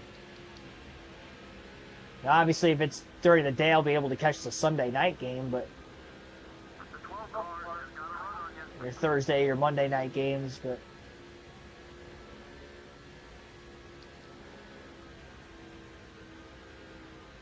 that's it until mid-November.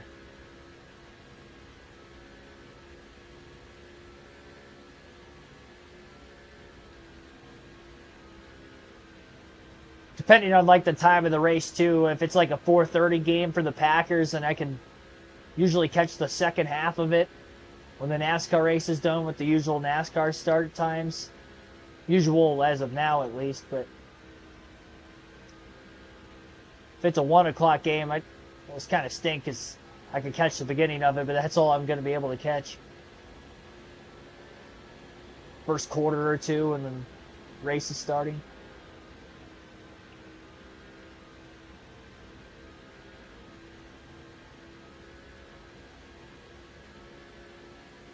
Smelly. The cheese of the cheeseheads isn't moldy.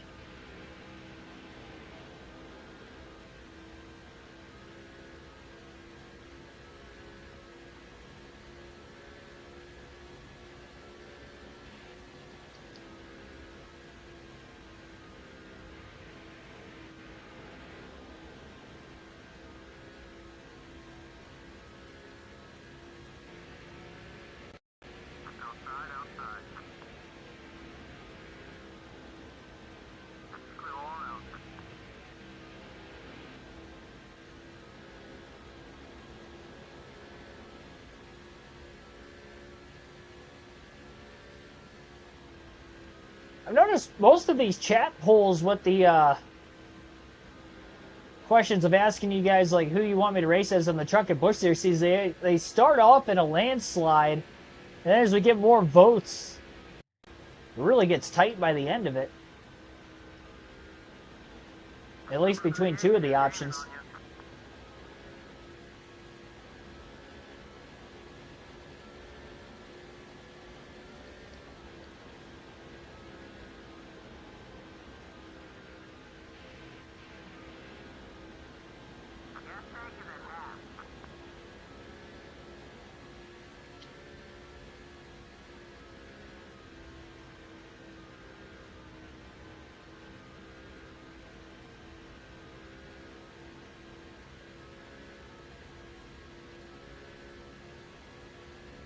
Halfway through the fuel run.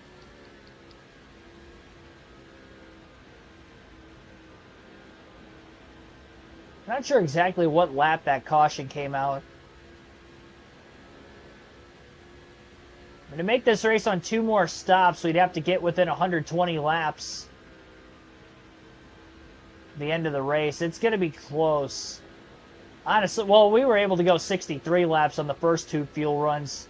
Pitting under green, so I guess as long as we get to lap 199, we'll be able to make it on 2 more stops. Make it a 5 pit stop race.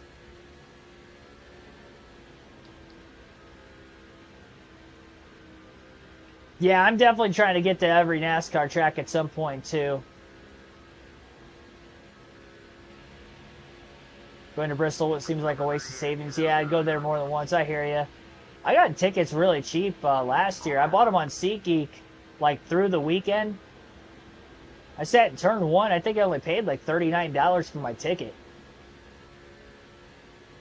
Go back and look at the, around where exactly I was sitting based off the race highlight video I posted from the grandstands. But yeah, I only paid like $39 for the tickets that day. Bought them morning of.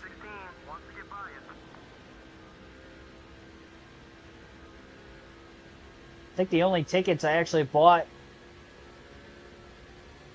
before we actually left were the truck tickets.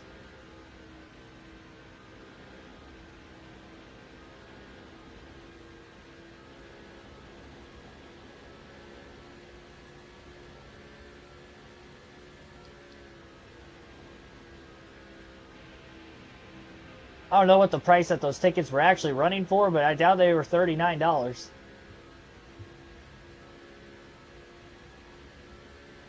Get that resale.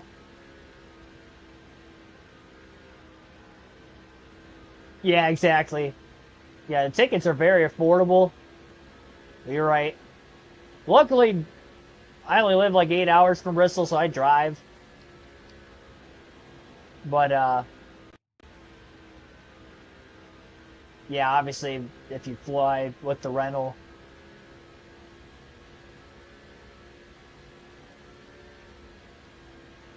Luckily, when I went to Fontana, I only had to Uber from the airport to the hotel and then from the hotel back to the airport because I was literally within walking distance of the racetrack. I kid you not, it took me like 20 minutes to walk to the track from where my hotel was, so that was like perfect. There you go.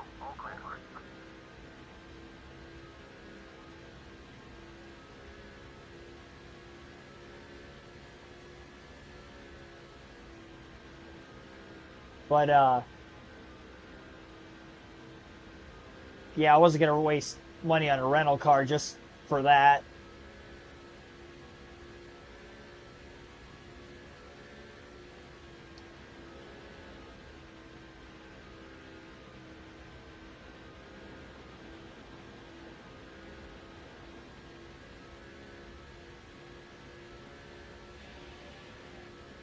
In Phoenix, I did Uber to the racetrack, and that's probably the last time I ever do that. Getting in's not the problem, it's leaving is the problem, because you have to wait for all the traffic to get out of there before anybody can come in. I remember that night of the Xfinity race, I was there like an hour and a half after the race before I was able to get a ride back to the hotel. There were haulers leaving the track like way before I even had a ride to get back to the hotel. I still had like a half hour, 45-minute drive from that point. That was a long night.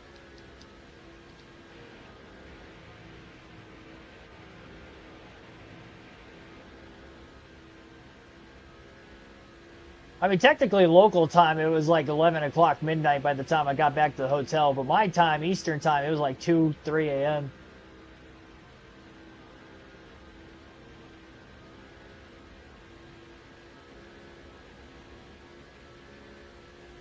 Yeah, hindsight's 2020. I didn't really think it was going to be that big of a issue. Luckily, the guy that took me back the day before, I asked him if I could, like, if he was going to Uber or whatever the next day, and he said he was going to. And he was like, yeah, I'll be out on the road at that time anyway, so I just had him pick me up, and I just, instead of Ubering, I just paid straight cash because he knew how to get to the track and stuff. And I'm like, just got to take me to the airport from there. I'll sit and wait in the airport for a couple extra hours, so. The Cup race was actually a lot easier because he was already there before we left. And I could probably schedule something in advance maybe next time. That Xfinity race, I didn't know what I got myself into until I was in the situation. It was a lesson learned for sure. Getting in, you get there a couple hours early. It's really no big deal. But yeah, getting out, you don't have something planned for time. And it's also tough to kind of plan for time because if there's any rain, I knew with it being Phoenix and checking the weather the day before, I didn't have to worry about like a pop-up shower or something of that nature. So I was pretty comfortable with where I thought the end time was going to be. I didn't get to stick around for Joey Logano's championship celebration. I wish I could have had extra time to do that, but I didn't want to make that like I was already going to be waiting for me as soon as the race was done.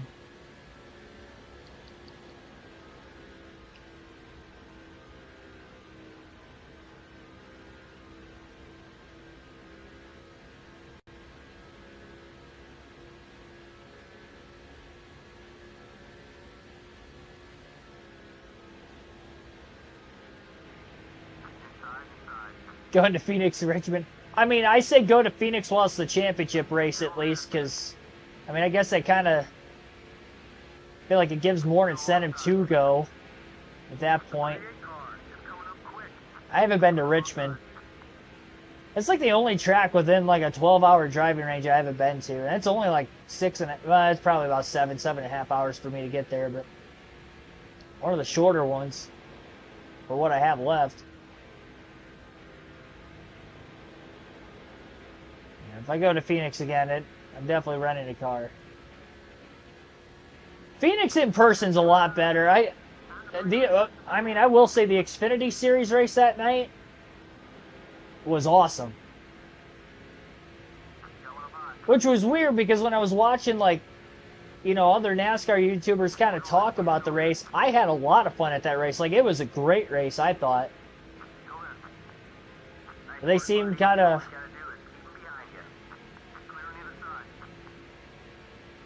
nonchalant about it. It must have been the TV coverage or something.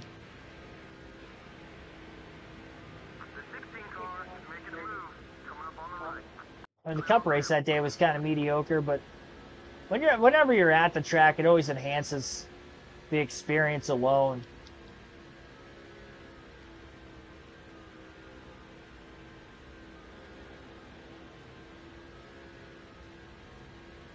I mean, I understand where you're coming from on that. Not wanting to go to the championship.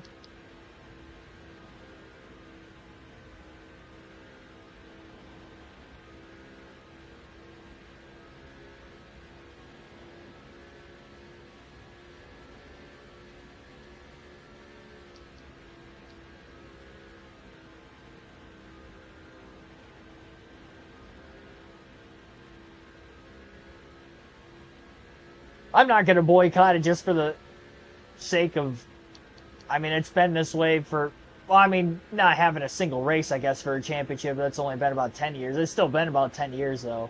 What, 11? This is the 11th year now that they've done it. So, I mean, it's, although I don't prefer it, I don't think they're going to change it. If they would have changed it, they probably would have done it well by now.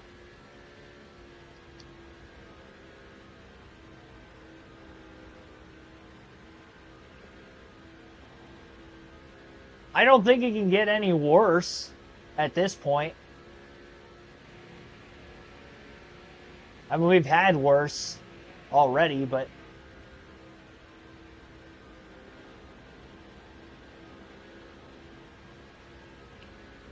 I don't see them changing or manipulating it, you know, any more than what they already have. I feel like this is as far as they'll go.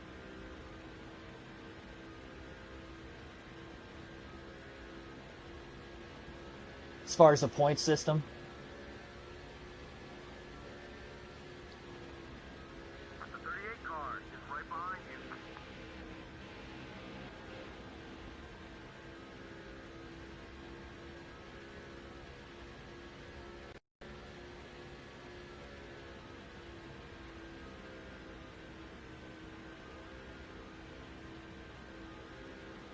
Yeah, I keep forgetting Darlington's the regular season finale. How did that end up being the case? Is it because we had an extra off week, so they wanted to keep the Labor Day weekend as Darlington? Is that how it ended up just basically becoming the regular season finale? I would assume.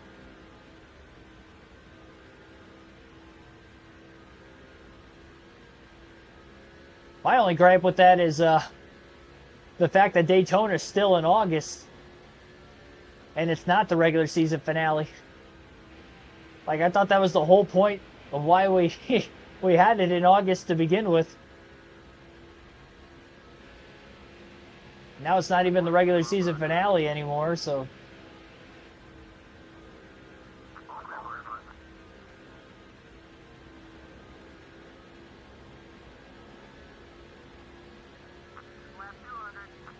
all right, well, we're 200 laps in. Definitely within the window to make this thing on 2 more stops. If we were to get a yellow before, Mark Martin has to hit pit road the next time.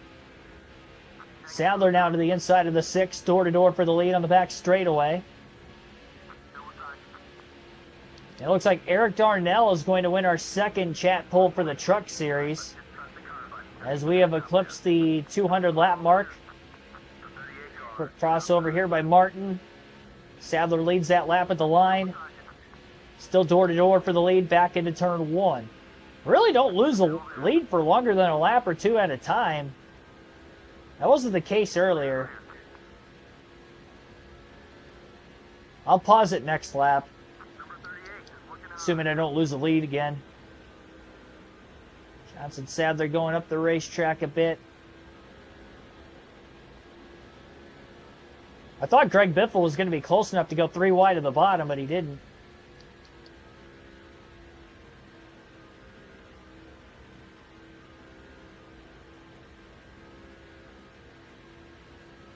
All right, I'll pause it. And this is to end the next poll. So it's going to be between Eric Darnell and Ted Musgrave for the final. 0 votes for Aaron Crocker.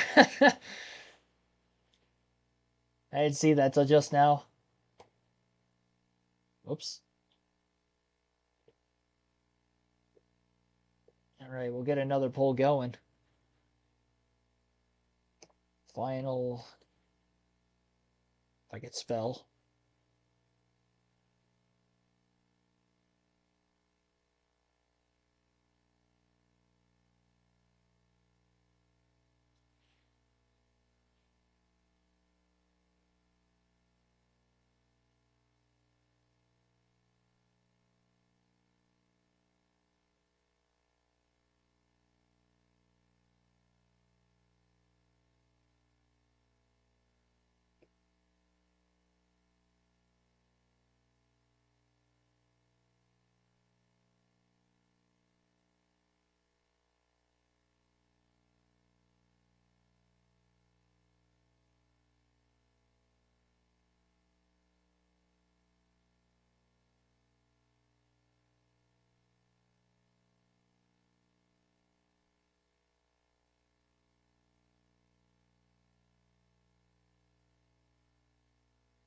Yeah, it was a pretty close poll.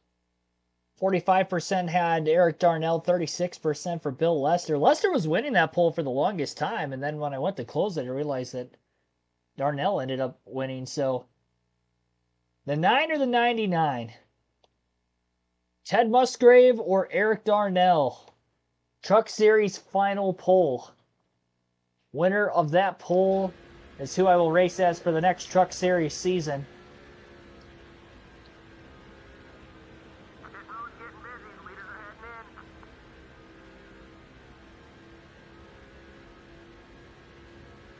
And you'll have until lap, see here,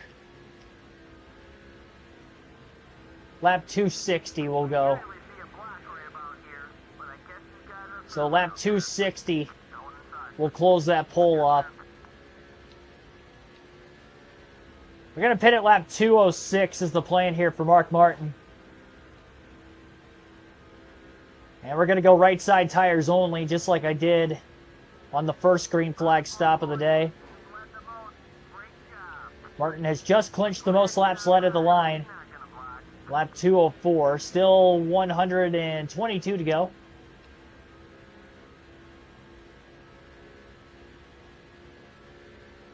Really started to see pit stops right as the window opened to make it to the end of this race. Again, with 2 stops from right now.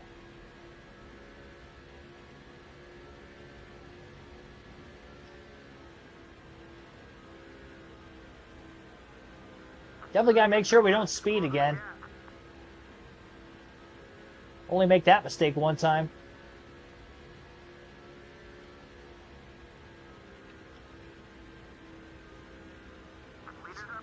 Martin staying out one more lap. Again, lap 206 was the planned pit stop.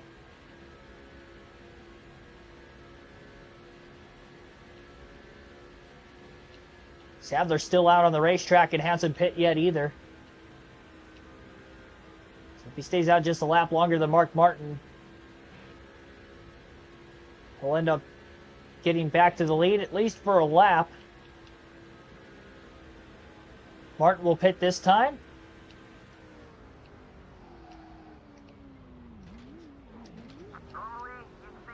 Might have locked up the tires a little bit there, but we're still going to go rights only. No adjustments with this stop. And a full tank of gas.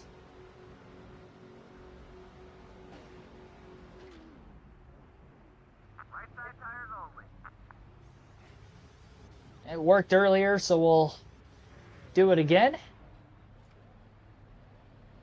And this is not the final stop of the day. Probably end up taking 4 tires on the next stop then, just because we'll be running to the finish from that point. But we'll go right sides only on this stop, and then we'll go 4 on the final stop, whether that would be under green or caution.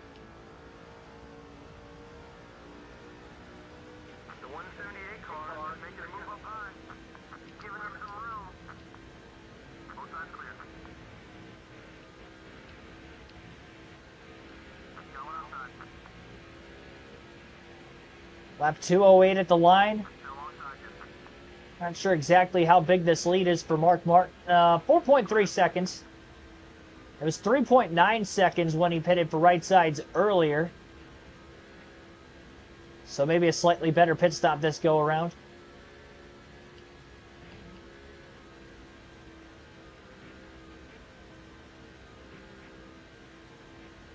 This will be the largest lead of the race then for the 16.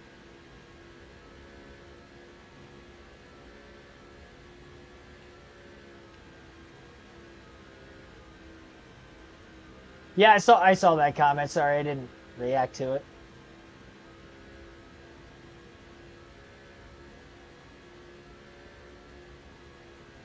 Is that just where they're at right now, or did they move?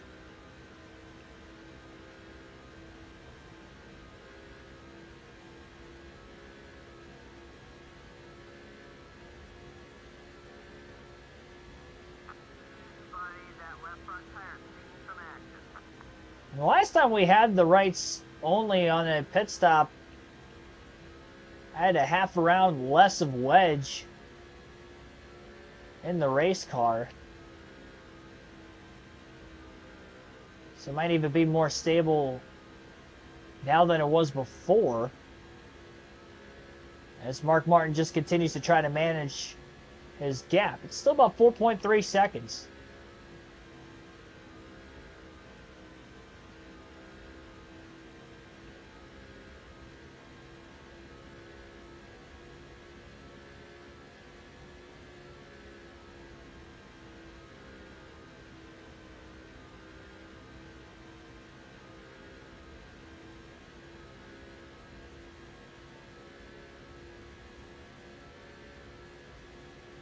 Well, while we have a decent-sized gap, we're going to take our field passes. We still got to get through both of them as we have barely over 100 laps to go at the Atlanta Motor Speedway tonight. This full 500-mile race. Mark Martin's like quite a few laps in this one as he tries to get closer and closer to the laps led record. Very high probability we can break that record tomorrow night at New Hampshire.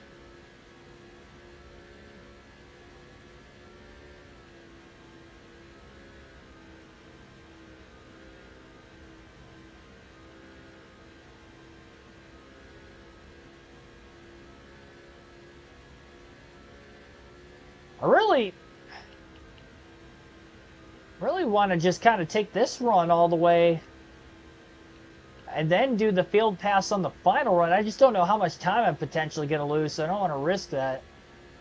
If I'm going to lose time, I'd rather just lose it now. Even though I'm just so set on trying to lead as many laps as I can.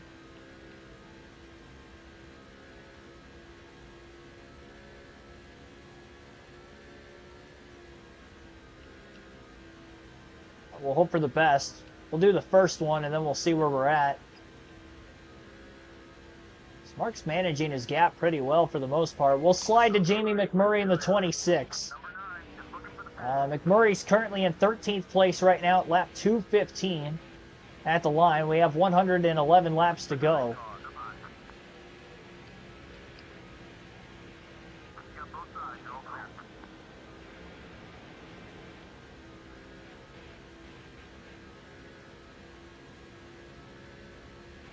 Live about 2 hours from Jacksonville.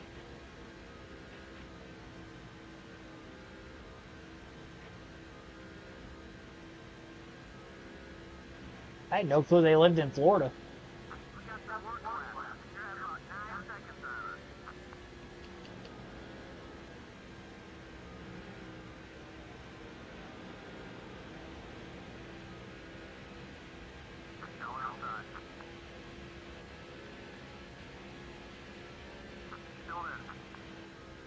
Gotten better at F1 games. The only thing you need to figure out, no traction control.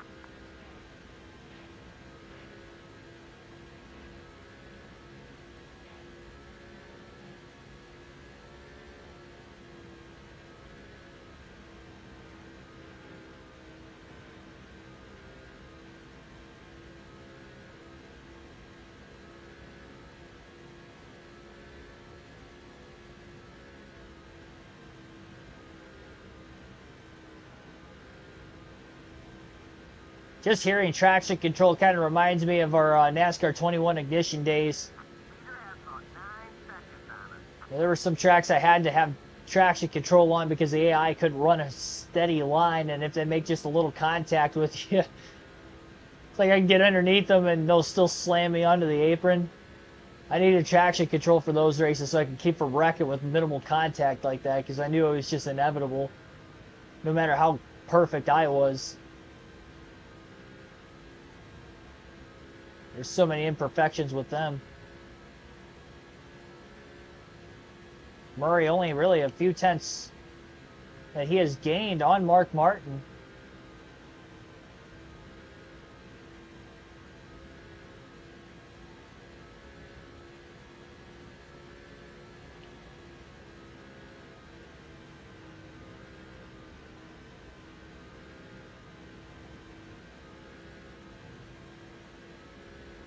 We'll swap to the 17 of Matt Kenseth.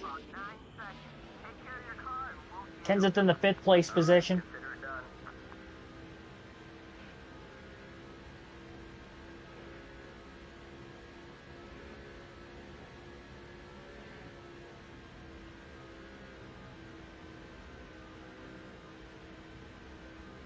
I don't really know. I don't even remember the last time I had KFC, to be completely honest. The more chicken places I've eaten, especially traveling down south where there's a lot more like fast food chicken chains, I think KFC is a little overrated. I always thought it was like the pinnacle.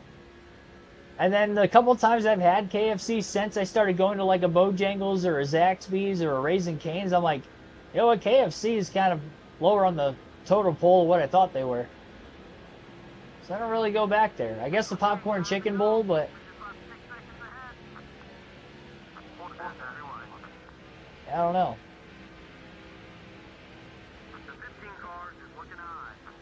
Up in the apron there, still making a pass. Kenseth gets by Jimmy Johnson. He was stuck on the outside of Paul Menard. Jimmy's been struggling with lap traffic like every time we've seen him in this race.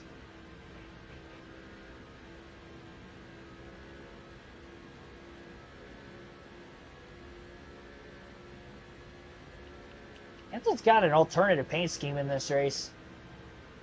Took me until just now to realize that. 223 laps in. Haven't seen him the whole day, though, and he's in 4th. Quietly having a good run.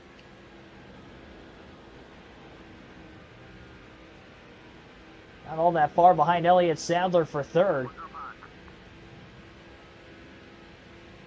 Looks underneath the lap car. Ay. I was clear.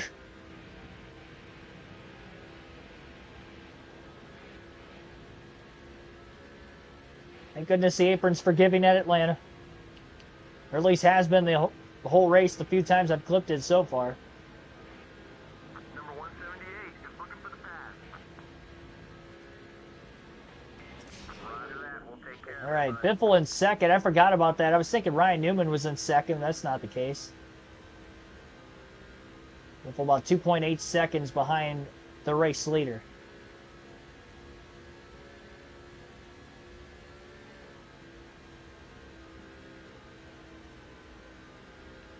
What?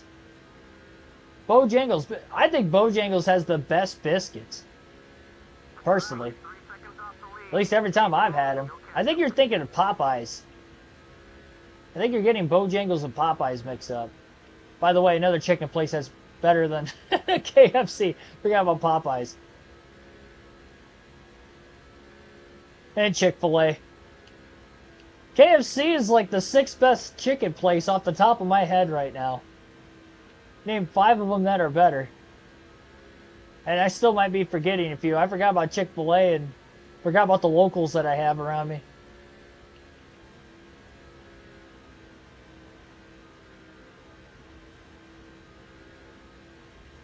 KFC slacking. Colonel Sanders needs to pick up his game.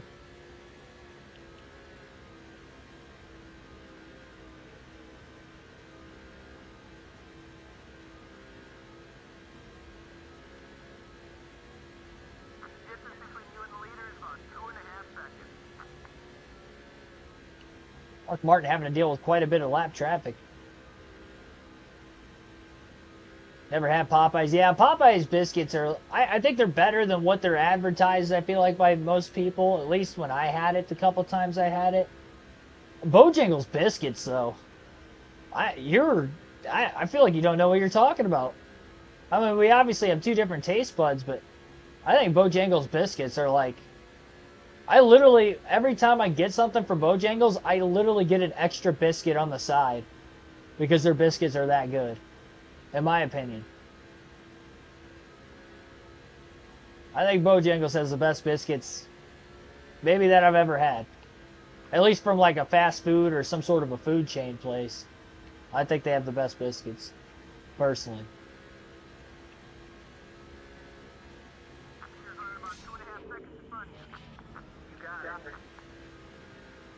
There's a 2.3 second lead for Mark Martin. 96 laps to go in the race. Still one more field pass to get through in this one.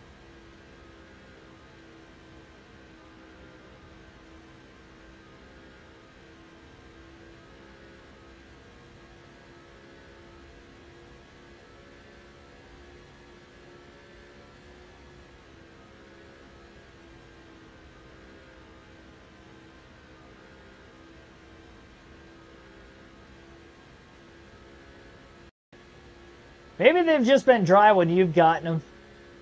Maybe it's the time of the day you're going there when they're slow, so they've been sitting out a while. I mean, that's possible. Although, I will say with Bojangles, I feel like I never... Anytime I get there, I feel like I get my food pretty quickly. Like, there's hardly anybody in the drive-thru line or inside. I feel like I'm in and out. Probably, I feel like I've had less wait time at Bojangles than like any other fast food place off the top of my head now that I think about it.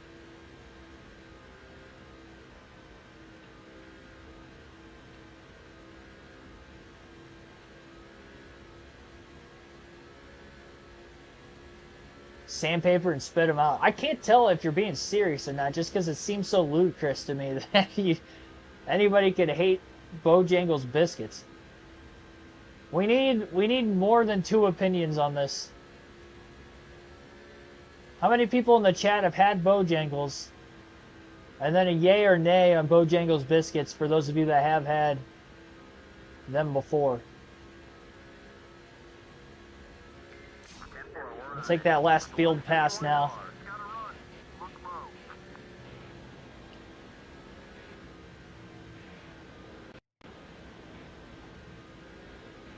McDonald's makes better. Well, I don't know if I can argue that. McDonald's has good breakfast.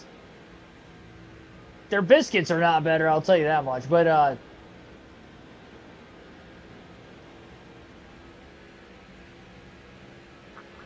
yeah, better breakfast overall. Bojangles chicken is a lot, but like, you know, for a chicken place, I'd probably put it like second on my chicken totem pole.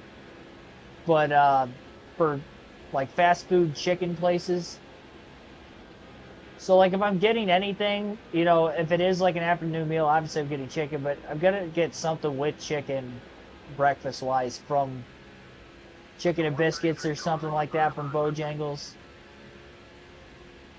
But yeah, if I'm just going for like a regular breakfast sandwich, yeah, McDonald's all day. I agree with you there.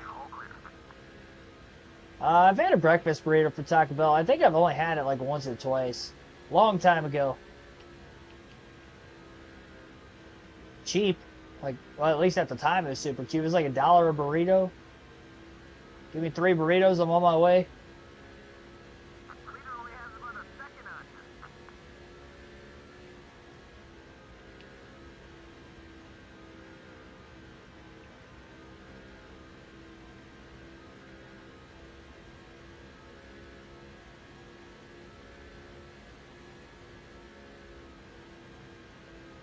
You haven't gotten to look at NASCAR's schedule for next season. All I saw was their leaked playoff schedule, and that's it for next year. But I hadn't seen anything else outside of the minimal things that have been announced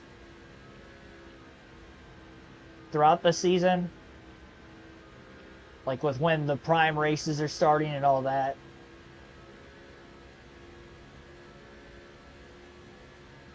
It's all it tastes like a baby diaper. Are you talking about Taco Bell breakfast? Best not be talking about that Bojangles biscuit.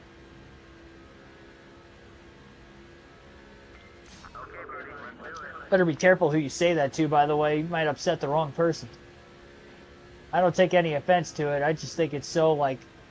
That's like saying Bojangles biscuits are terrible is like saying the Earth's flat. It's just not true. It's just, no matter what you think, it's just not true.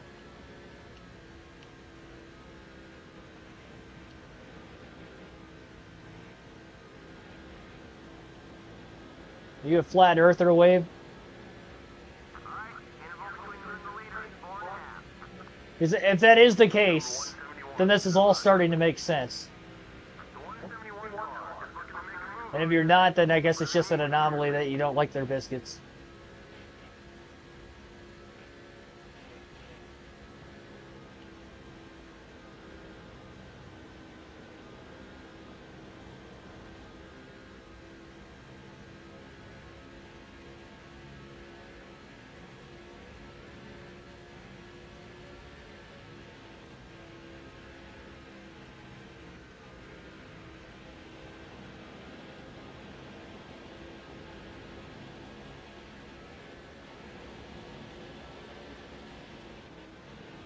Greg Biffle within a couple car lengths of race leader Mark Martin now.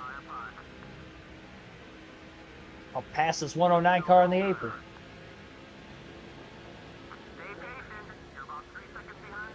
I feel like these lappers have not given Matt Kenseth a lot of room when we have raced as a 17 here lately. Even on that first go around. Look at this. Why do I have to run so low to pass the lap cars with Kenseth? Oh boy, a little contact. That's squeeze play. It just dawned on me that Roush Fenway Racing's 1-2-3 in this race, by the way. Good for them. Hopefully they stay there. McMurray's in 12th. Ryan Newman in 13th. I thought he had the second best car in the field, only behind Mark Martin, and Ryan Newman all of a sudden's in 13th, nowhere near the lead.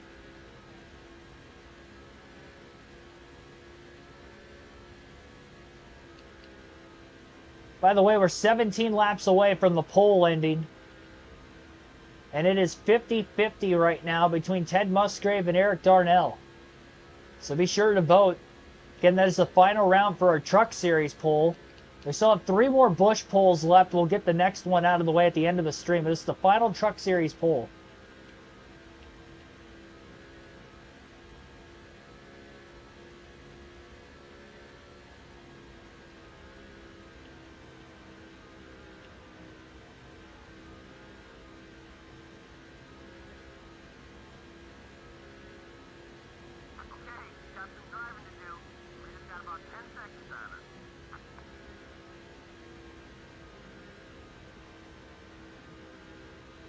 Yeah, I don't even know what that is.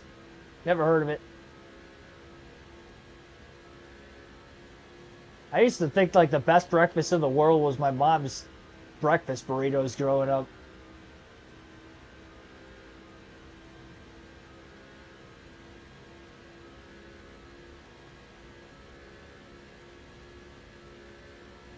I remember wanting that like as like my birthday meal. Through the years growing up, I'm like, as long as I get those for breakfast, morning of my birthday, I'm A-okay. Screw the birthday cake, just give me the breakfast burritos. I'm not a big cake person anyway, honestly.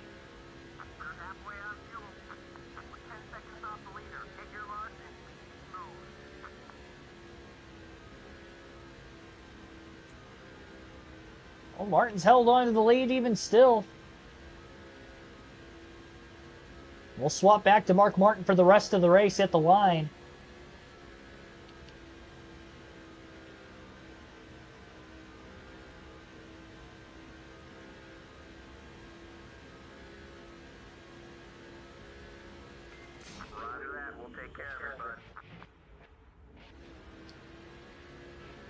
mean, Biffle's obviously right there, but Martin does hold on to the lead.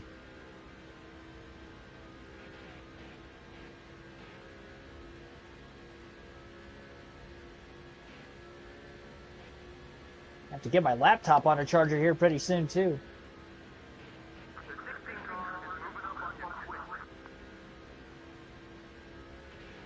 I'll just do that now real quick before I forget. I was going to have to pause it to end that chat poll at about 11 laps, but I was scared if I waited a little too long, I was going to forget to plug my laptop in and we were going to lose the stream. And I still had 19% left. I don't think I'll make it to the end of the race, but it'd get pretty close. Don't want to risk it. Lap 250 at the line. I think Mark Martin's easily going to lead over 200 laps in this race, assuming nothing chaotic happens, in which he would lose the lead for a long period of time from now to the end. We'll have 75 laps to go this next time by.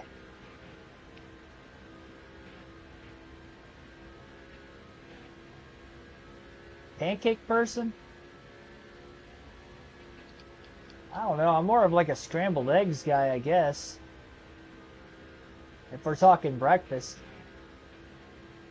More of an egg person than a bready.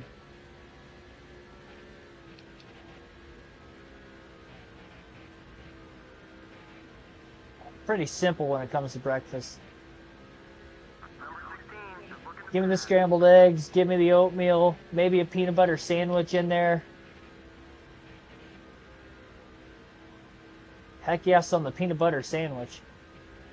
Outside of like pretzels with cream cheese, I think peanut butter sandwich is just like a go-to snack for me.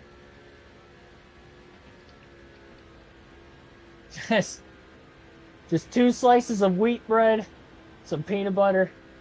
I'm a simple man. It doesn't take much to please me. Specifically toasted, I guess. Just a light toast.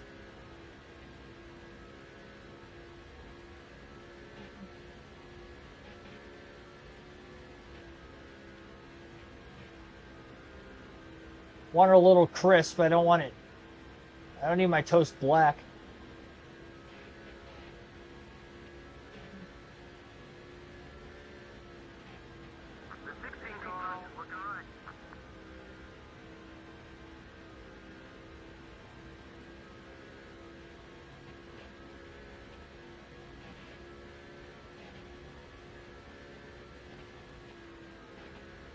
Still sitting in just the 1 caution in this race today. We've gone a little over 100 laps during this current green flag run.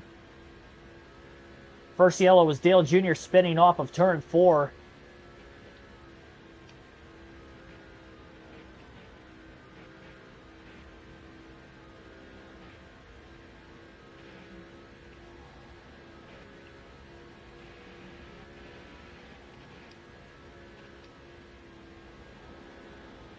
Big blocks all the way down the front stretch, top, bottom, back to top, back to bottom. Trying to keep the 16 car behind us. He had a really good run that time off turn 4. Could sense it.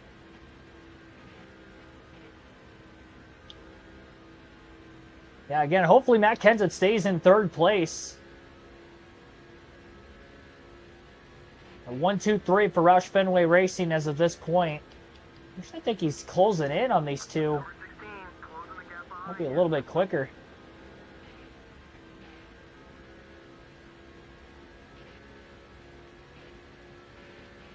White bread. Yeah, I've always preferred wheat over white. My go-to bread is actually, it's the one with like the oats on it, like the oatmeal bread. Like that's my go-to, but I would take wheat over white. Well, Dale Jr. just blew a motor. He wrecked earlier, and now he has blown the engine. He's able to survive the race at one point after a crash, but the tough date for Dale Jr. gets even tougher, and in fact, it'll just come to an end prematurely.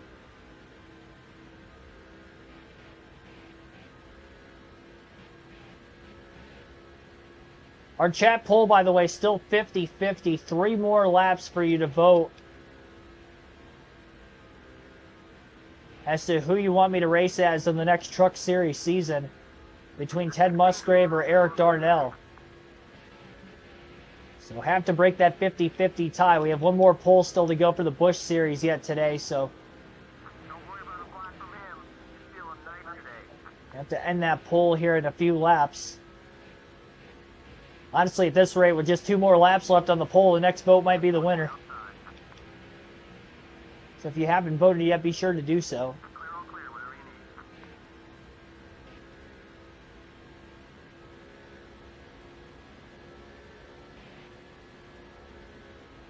need. Keeps you focused all day. Well, that's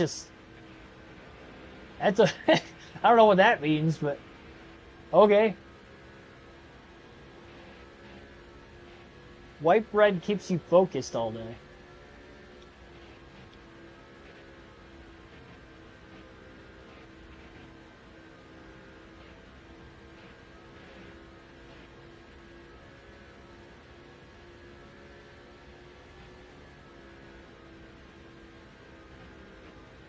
Still 50-50. Number 16 is looking to pass. Left side. Yeah, next vote wins. If I miss it, somebody in the chat let me know. Oh, there it is. Ted Musgrave. 57%. 57 to 43%. Right at the end of the poll. All right. So we'll be racing as Ted Musgrave for the Truck Series season. Not sure on exactly when that will start. If we don't get to it this weekend, it will start sometime next week.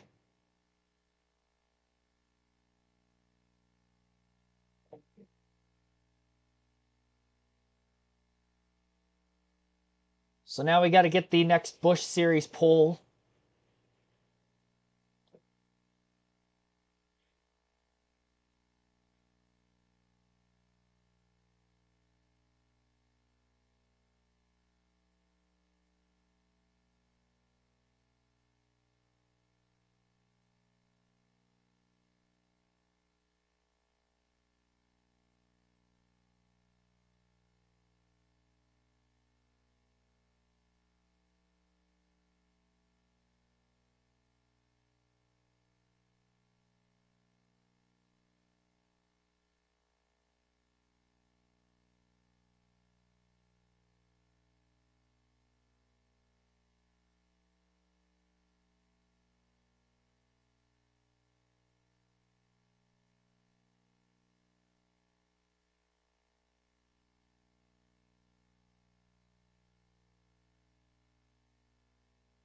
Now, this Busch Series poll going up is not the final Busch poll. This is the second round.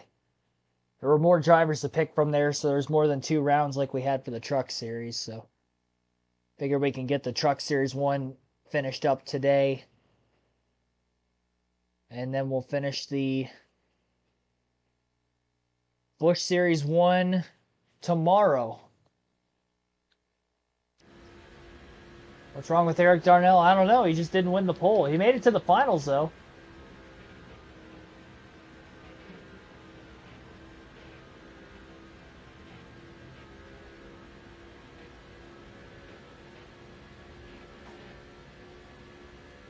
I always think of Eric Darnell from that photo finish of that close truck race at Michigan that one year when him and Bill Lester were side by side at the line.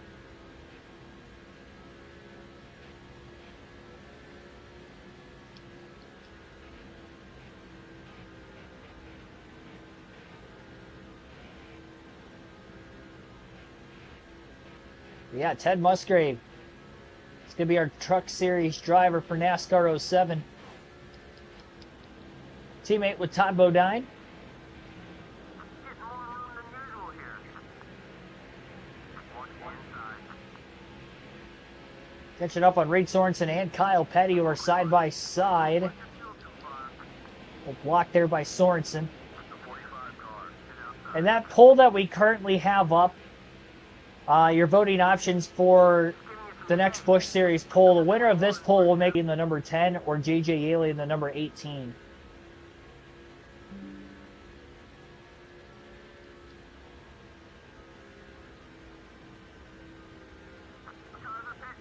We're in our window to make it on field to the end. We have less than 63 laps to go.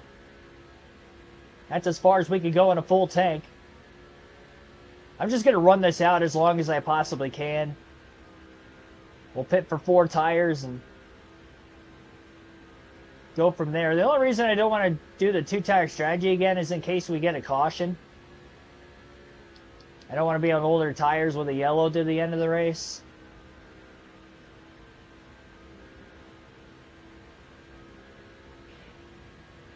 So we will take 4 next time we pit.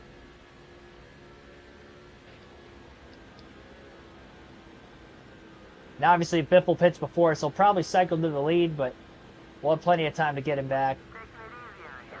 Not worried about it. Just focus on trying to lead every lap I can this run. Go from there, and it sounds like Biffle's pitting now, so there we go. Greg Biffle's in from second place.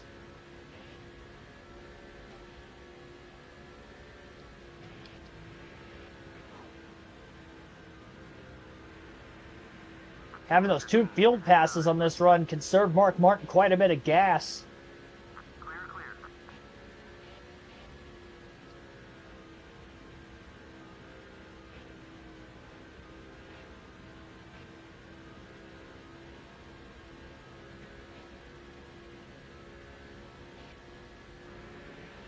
Pit next lap. Now I'm going to go as far as I can. I could go quite a ways.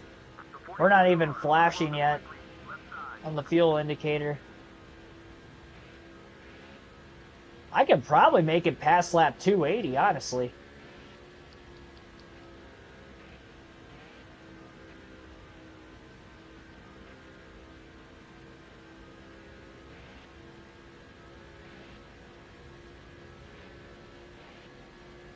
Keeps me from going a lap down. There's still cars on the track that haven't pitted yet on top of Martin.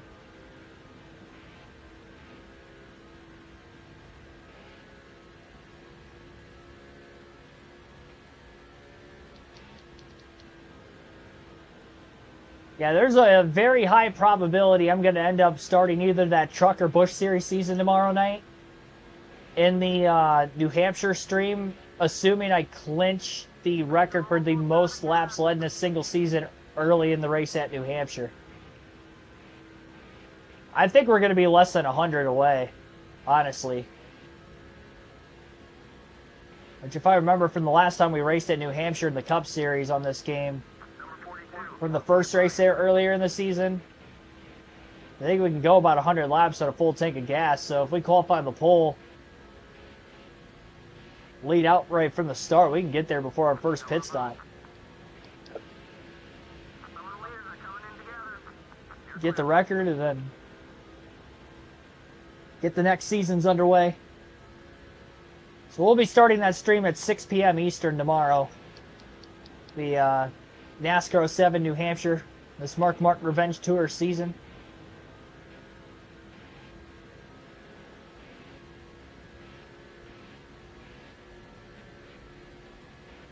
Trying to make this a 20-win season also for Mark. Oh, a lot of the apron there into 3. Still held on to it.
Johnny Benson, not Bill Luster. Oh, you know what? I think you're right. It was the 23. I was thinking it was the 22. Yeah, it was Johnny Benson. At least you knew what I was talking about. Yeah, because that was the year Benson almost won the, or no, did win the championship. Excuse me, in the Truck Series.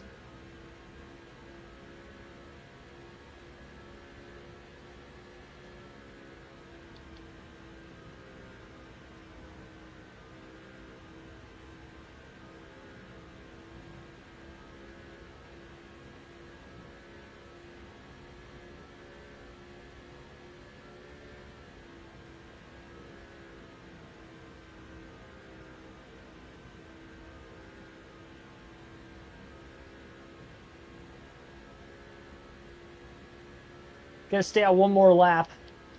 We'll go to lap 278, and then Mark Martin will pit. I believe he's the last driver that would have to pit for 4 tires. Sunoco race fuel to make it to the finish.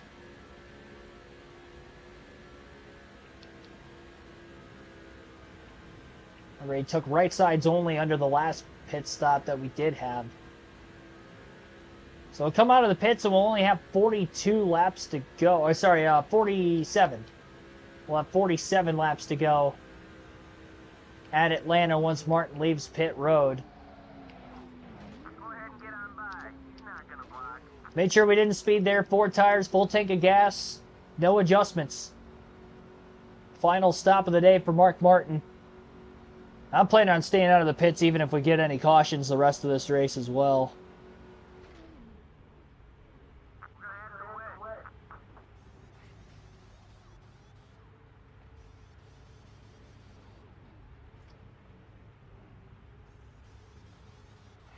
Yeah, it has been a minute since the Truck Series. It's probably been over a year, honestly. Considering it was like 11 months between Cup Series. Well, I don't know when I finished the Truck Series season up. I might have finished it up end of the last NASCAR season. I don't think it was quite the hiatus like we had with the Cup Series season. Maybe it was. I'll have to look it up. Wow, that was close. Even with pitting later, Mark Martin's still going to hold on to the lead barely over Greg Biffle. Biffle got to the outside of the 6, but he couldn't clear him. And now we're side by side for the lead with 41 to go. Oh boy. Martin clipped the apron, slid up the track, a little contact with the 16. But Martin's all clear. And Mark Martin leads at Atlanta as he tries to go for his 20th win of the season. Best thing about that is I didn't have to short pit and I still ended up coming out with the lead. Great pit stop by the 16. Great execution there. And the gap was nearly identical even with pitting about a dozen laps after Biffle. June 27th. Wow, it has been over a year. That's crazy. Don't text and drive. I was on pit road. I wasn't driving. There's no chance I'd be able to text and control this race car. Even though the handling has gotten much better with the adjustments we've made.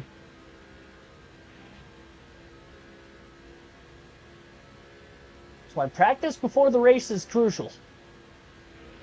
If I just would have unloaded with what I had for practice based off the last race we had here in Atlanta, it would have been way too loose.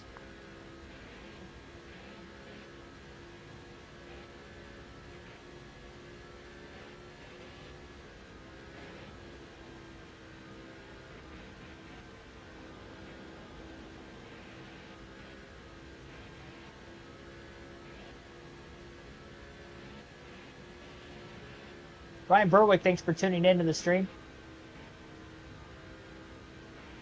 Billy Kramer, also welcome in. Got 20 likes. So be sure to hit that like button and also vote in the chat poll for who you want me to race as in the next Busch Series season of NASCAR 07. That's not the final poll. We'll have the final 2 polls for the Busch Series tomorrow. We wrapped up our Truck Series polls earlier in the stream, and you guys voted for me to race as Ted Musgrave for the next Truck Series season. The 40 car. So we'll do just that. Got both sides, all clear.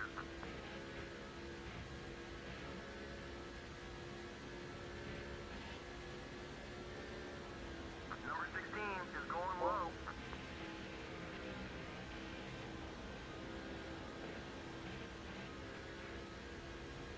"40 laps left this time by."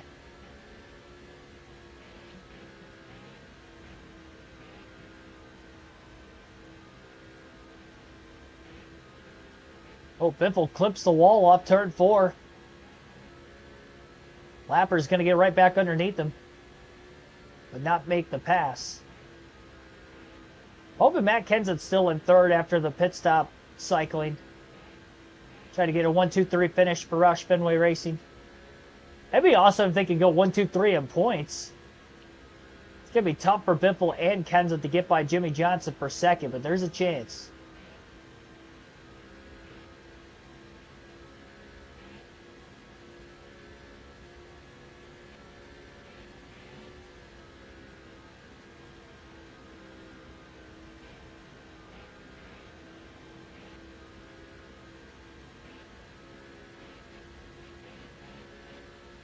The 16 car is making a move up high.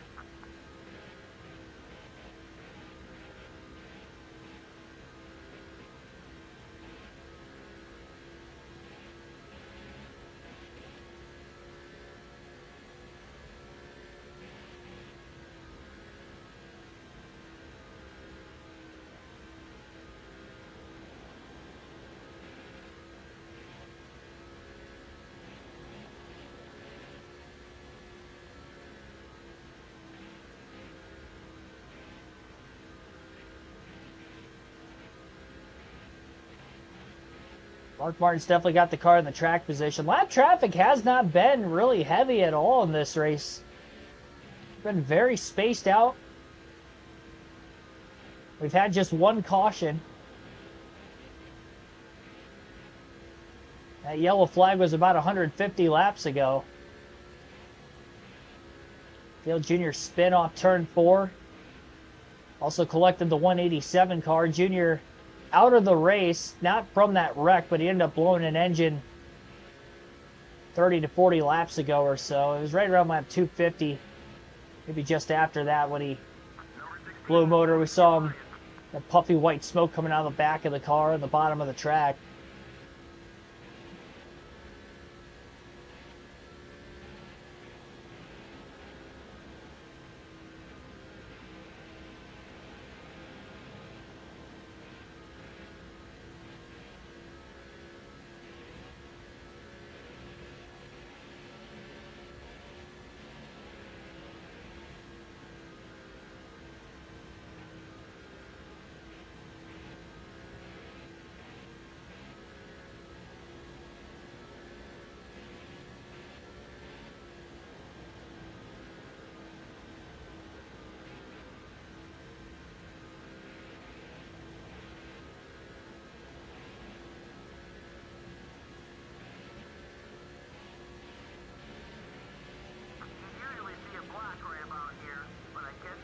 Paul Menard going to go wide in the middle of turns 1 and 2. He's going to allow for Mark Martin to get underneath him. Give him plenty of racetrack to try to make this pass as Menard goes another lap down.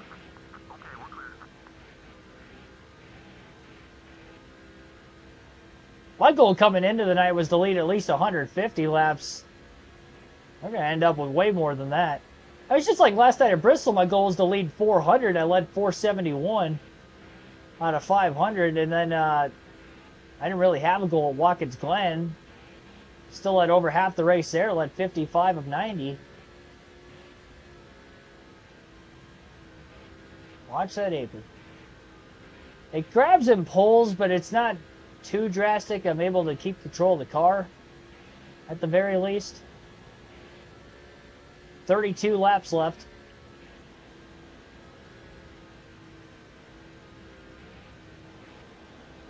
Still like to lead every last lap to the finish.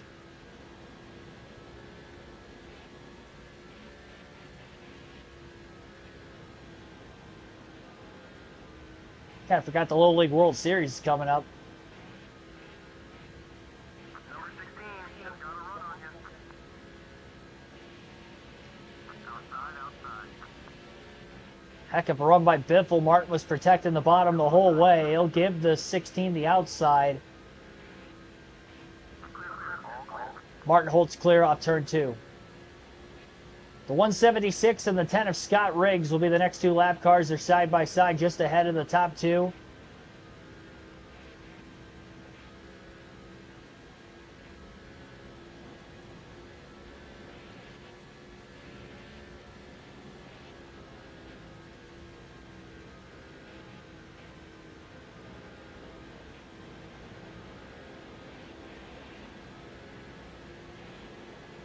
Trying to race you as clean as possible.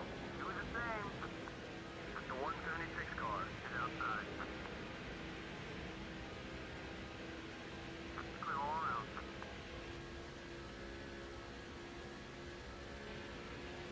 The 16 car is coming up quick. Down low. Watch it. Big run by Biffle, and he is there. Still there. Might have finally found a pathway to get by Mark Martin. Martin side draft in the 16. Still there. Go back to second place. Biffle clear off turn 4. Calling your name right now, buddy. So get back up there and And Biffle leads that lap at the line. Mark Martin trying to stay underneath him into turn 1. Side by side for the lead again. 6-16. And Martin's clear now. Martin's had that crossover move working all night.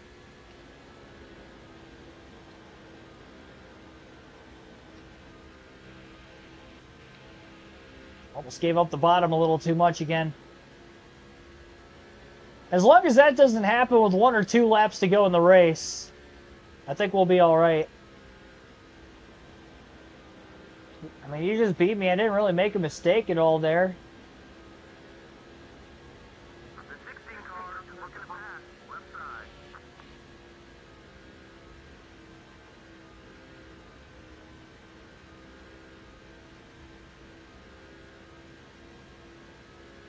I feel like, though, when he does clear up, 300. Keep it up. the quicker we can get back underneath him, the better. Because if I stay behind him for too long, I feel like it's going to be harder to pass. He's going to be way more aggressive with his blocks after that. Remember, Greg Biffle has not won a race all season. So he's still trying to go for win number 1, and he's running out of races to do it. Especially considering this is probably going to be the last one we run. Now, I will simulate the last 2 or 3 races, depending on how many more we have to run to get the laps led record, but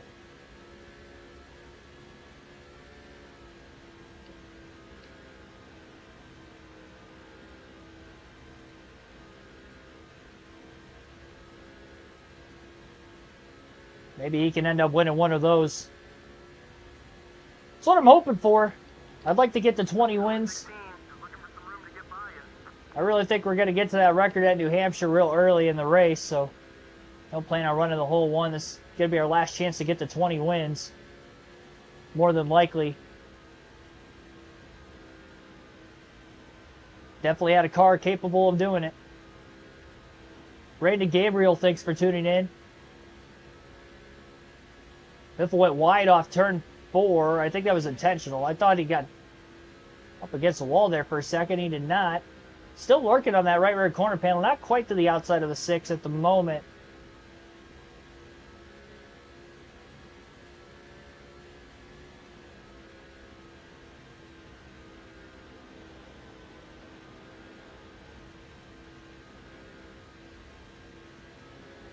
Race that had people speechless at the end of it.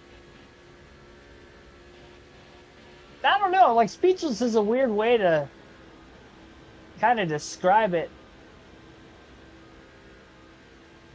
Because I feel like if it's like really, really good, you might be speechless like in the moment, but I feel like you're gonna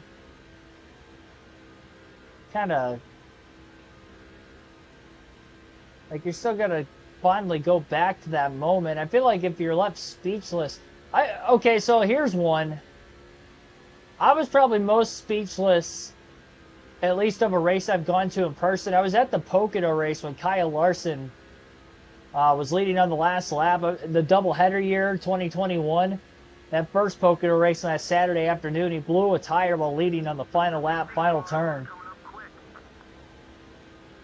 And I was just so astonished that that had happened right in front of my eyes. Even walking back to my car, I still couldn't believe that Larson didn't win the race. So that was probably the most speechless I think I've been after a race. And honestly, the finish of the Gateway race this year, Blaney running out of gas on the last lap when he didn't even know it was a fuel mileage race until he just ran out of gas. What felt like random. When he had it won and Cindric ended up winning. Like, I was speechless after that, too. So those are, at least off the top of my head, the two most recent, like, speechless finishes that I can think of. Oh, boy. Quite a bit of contact.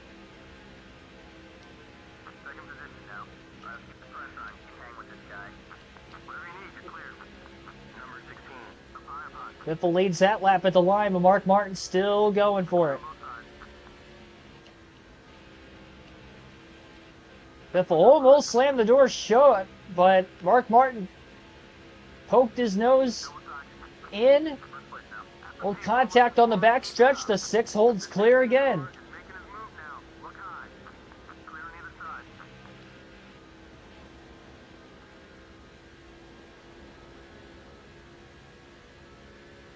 Have a really good race going on here.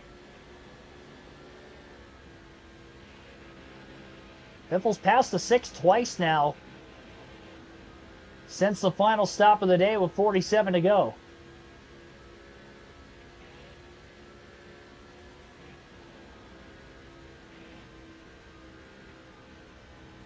Jojo, thanks for tuning in. JJ Yaley is an option. He won one of the polls. I mean, what can I say? You know what's even weirder? JJ Yaley, the poll he won, the other voting options in that poll were Denny Hamlin, Tony Stewart, and Jeff Burton. And JJ Yaley, who was probably the least likely of the 4 to win the poll, won the poll. So, yeah, JJ Yaley's going to be one of the options. I mean, you guys voted for him yesterday, so I could not put him back in there again. I had to keep it fair. I could have said, like, no, I'm not racist, JJ Yaley. Like, no, I'm not going to do that. I mean, he won one of the polls.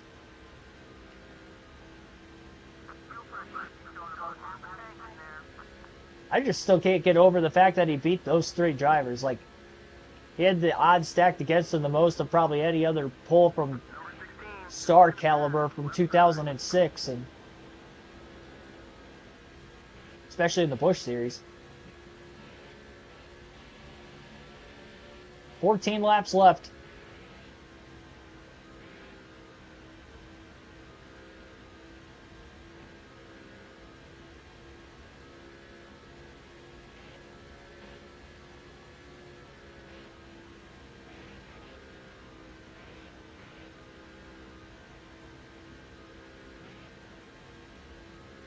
Biffle ran the high line all the way through 3 and 4. Lost ground to Mark Martin. Martin overdrove the entry into 1.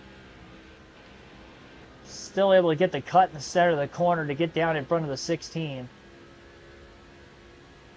Haven't had to worry about the car getting aero loose with the adjustments made to the car, especially with the 4 tire stop that was just taken. So Mark can really get this car to turn wherever he wants it to. Biffle cracks the wall off turn 4 that time. The second time he was running a little wider off turn 4. That time he clipped the wall.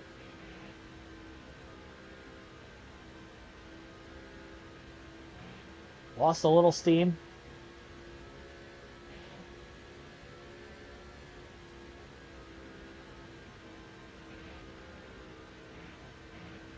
The 16 car is shadowing behind you.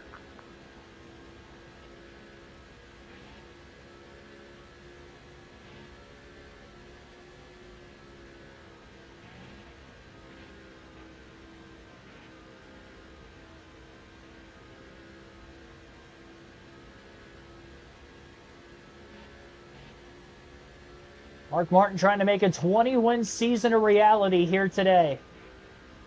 And go to victory lane for the third consecutive time, for the fourth different time this season. 10 laps away from a win at Atlanta.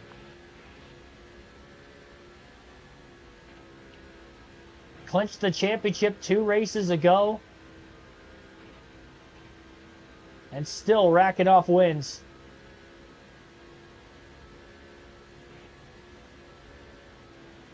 Another max points day.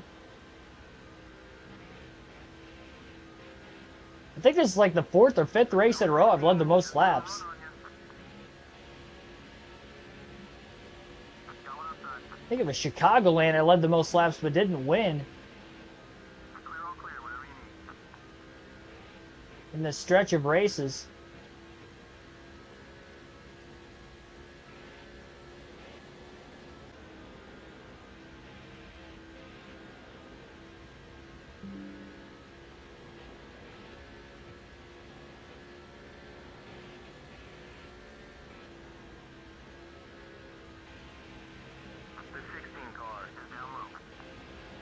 Martin barely holds on. I thought Biffle was there, but Martin kept moving down and stayed committed to his line.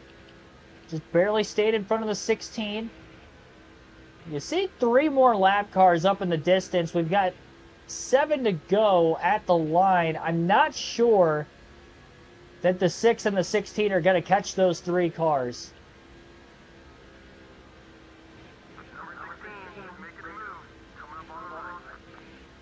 Very low exit to turn 2. Martin's just protecting the bottom at all costs. Biffle is not going to have enough speed to pass Martin outright on the outside. So Mark just trying to protect the inside lane through the corners, down the straightaways. 6 to go for number 6, Mark Martin.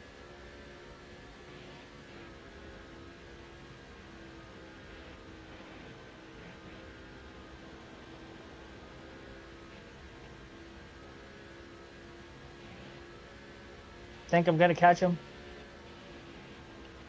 It's going to be close. I'm hoping we don't. Lap cars have been pretty friendly to me the whole race. Something tells me they're not going to be friendly in the final 5 laps. I don't know why. I just feel like that's the way these games and these races work itself out. That'd be my luck.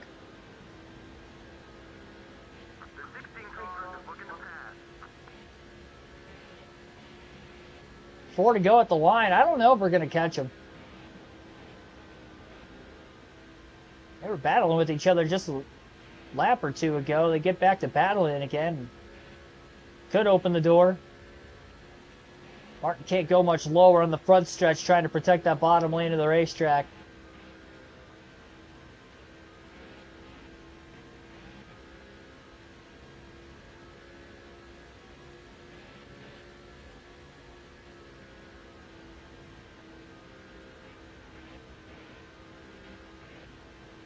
Three more laps.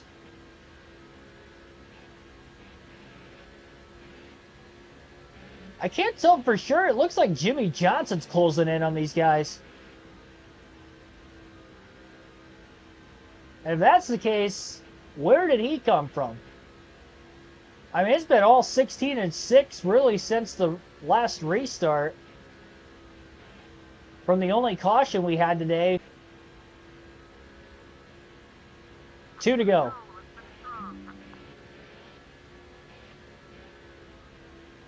I don't know if Johnson's going to have enough time to get to the 16 and the 6 unless these two could get side by side and really get to racing with each other. But Mark is still holding on strong. Yeah, not going to catch those lap cars. We're coming up on the final lap this time by. One more chance for Greg Biffle to get by Mark Martin for the win.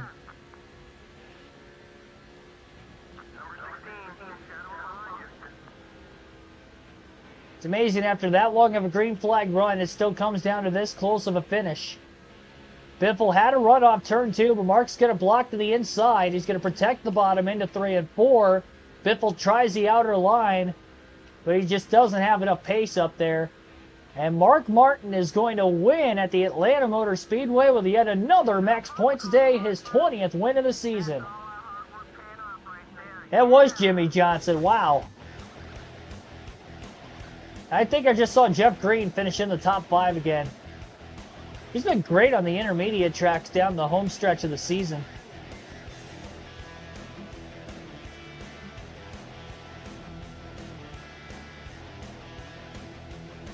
I really have zero clue where Jimmy Johnson came from. I mean, he qualified on the pole early in the day, so he was fast.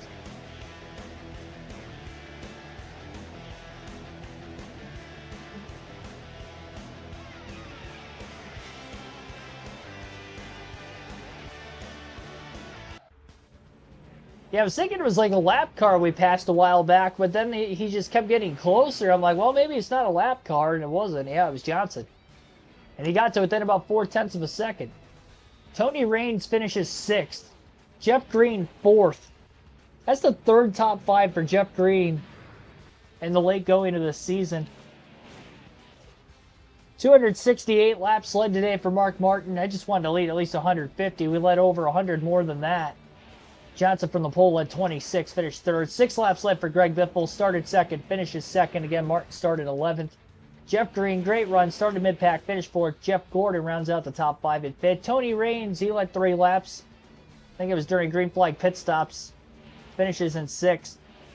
Elliott Sadler 7th. Kurt Busch 8th. Dale Jarrett 9th. And Matt Kenseth 10th. Kenseth was in 3rd before the final pit stop. He fell from 3rd to 10th on that final run. I don't know what happened to the 17. Must have went the wrong way in an adjustment or something. Newman was quick early, led 20 laps. I thought he was going to be a contender for the win. He didn't even get a top 10, finished 11th. And our other teammate, Jamie McMurray, ended up 15th on the lead lap. Even with only 1 caution in this race today, we still only had 26 drivers finish on the lead lap. And the lap traffic was pretty spaced out through the most part in this one. And as far as DNFs, we saw Robbie Gordon blow an engine on lap 5, Jeff Burton lap 38, B. Oliver lap 40, put out the only caution for a wreck off turn 4 as well, as he completed 256 laps. And those were the only DNFs today. 5 of them total. 2 hours, 47 minutes, 24 seconds to finish a 500-mile race at Atlanta with just the 1 yellow, 30 lead changes. Average race speed of 179.38 miles per hour. 1/10 of a second margin of victory for yours truly, Mr. Mark Martin. Hazen Wilson, thanks for tuning in. So 260. We'll see where that puts us before we go to New Hampshire tomorrow night.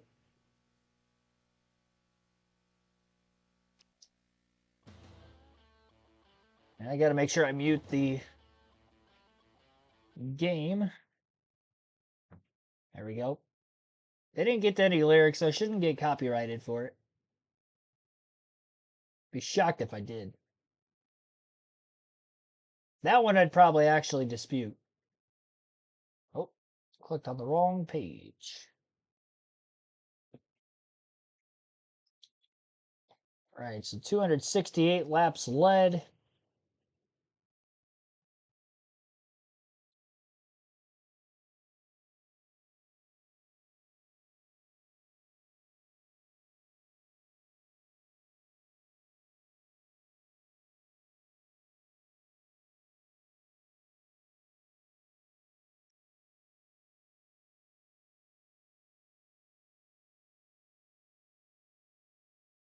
All right, so 43-43. We're less than 100 away.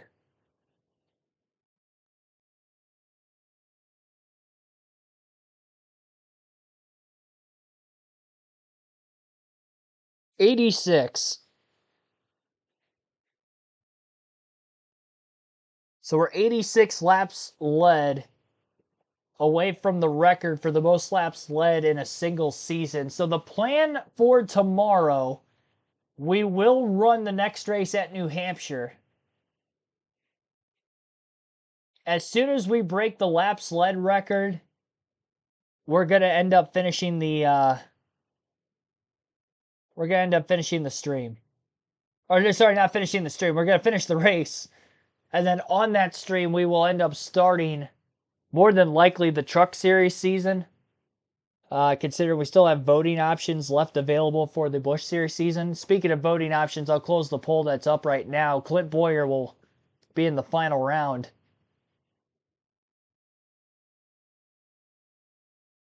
So Boyer will be in the final round for tomorrow's Busch Series poll.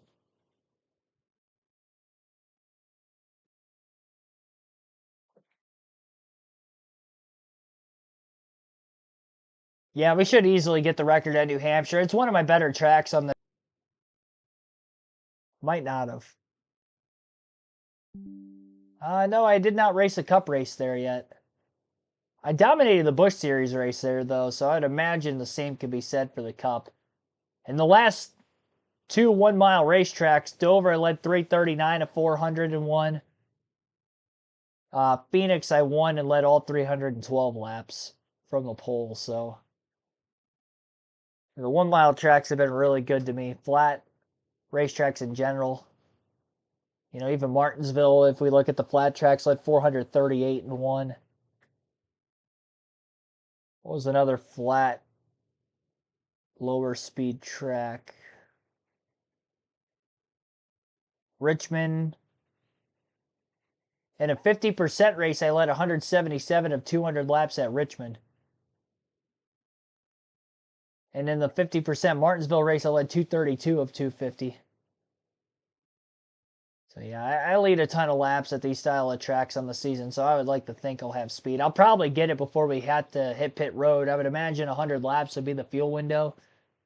So if I qualify on the pole, we should get to the lap-led record. We'll start that stream at 6 p.m. 6 p.m. Eastern tomorrow. So we're going to race until we get the lap-led record, and then the only reason I'm not going to finish the race, even though I would have started already, is because I don't plan on finishing the rest of the season once we get that record. That's the only reason we've ran the last 3 races after clinching the championship, is because we had a chance to break this record, so I wanted to do that first as well. So got the 20 wins, so got that even number here tonight also. I don't really think there's anything else we have to prove on the season. So we'll get the record, and then we'll start the Truck Series season on the same stream tomorrow. So I'll probably change the title midstream. But yeah, we'll get that Truck Series season started. We'll be racing as Ted Musgrave, as you guys voted for me to race as him here tonight through the various Truck Series polls. Still finishing the Busch Series that we started last night, so we'll finish those polls up tomorrow as well. Appreciate it. Again, 6 p.m. Eastern tomorrow night. I'll see you for that one. Have a good rest of your Thursday, everyone.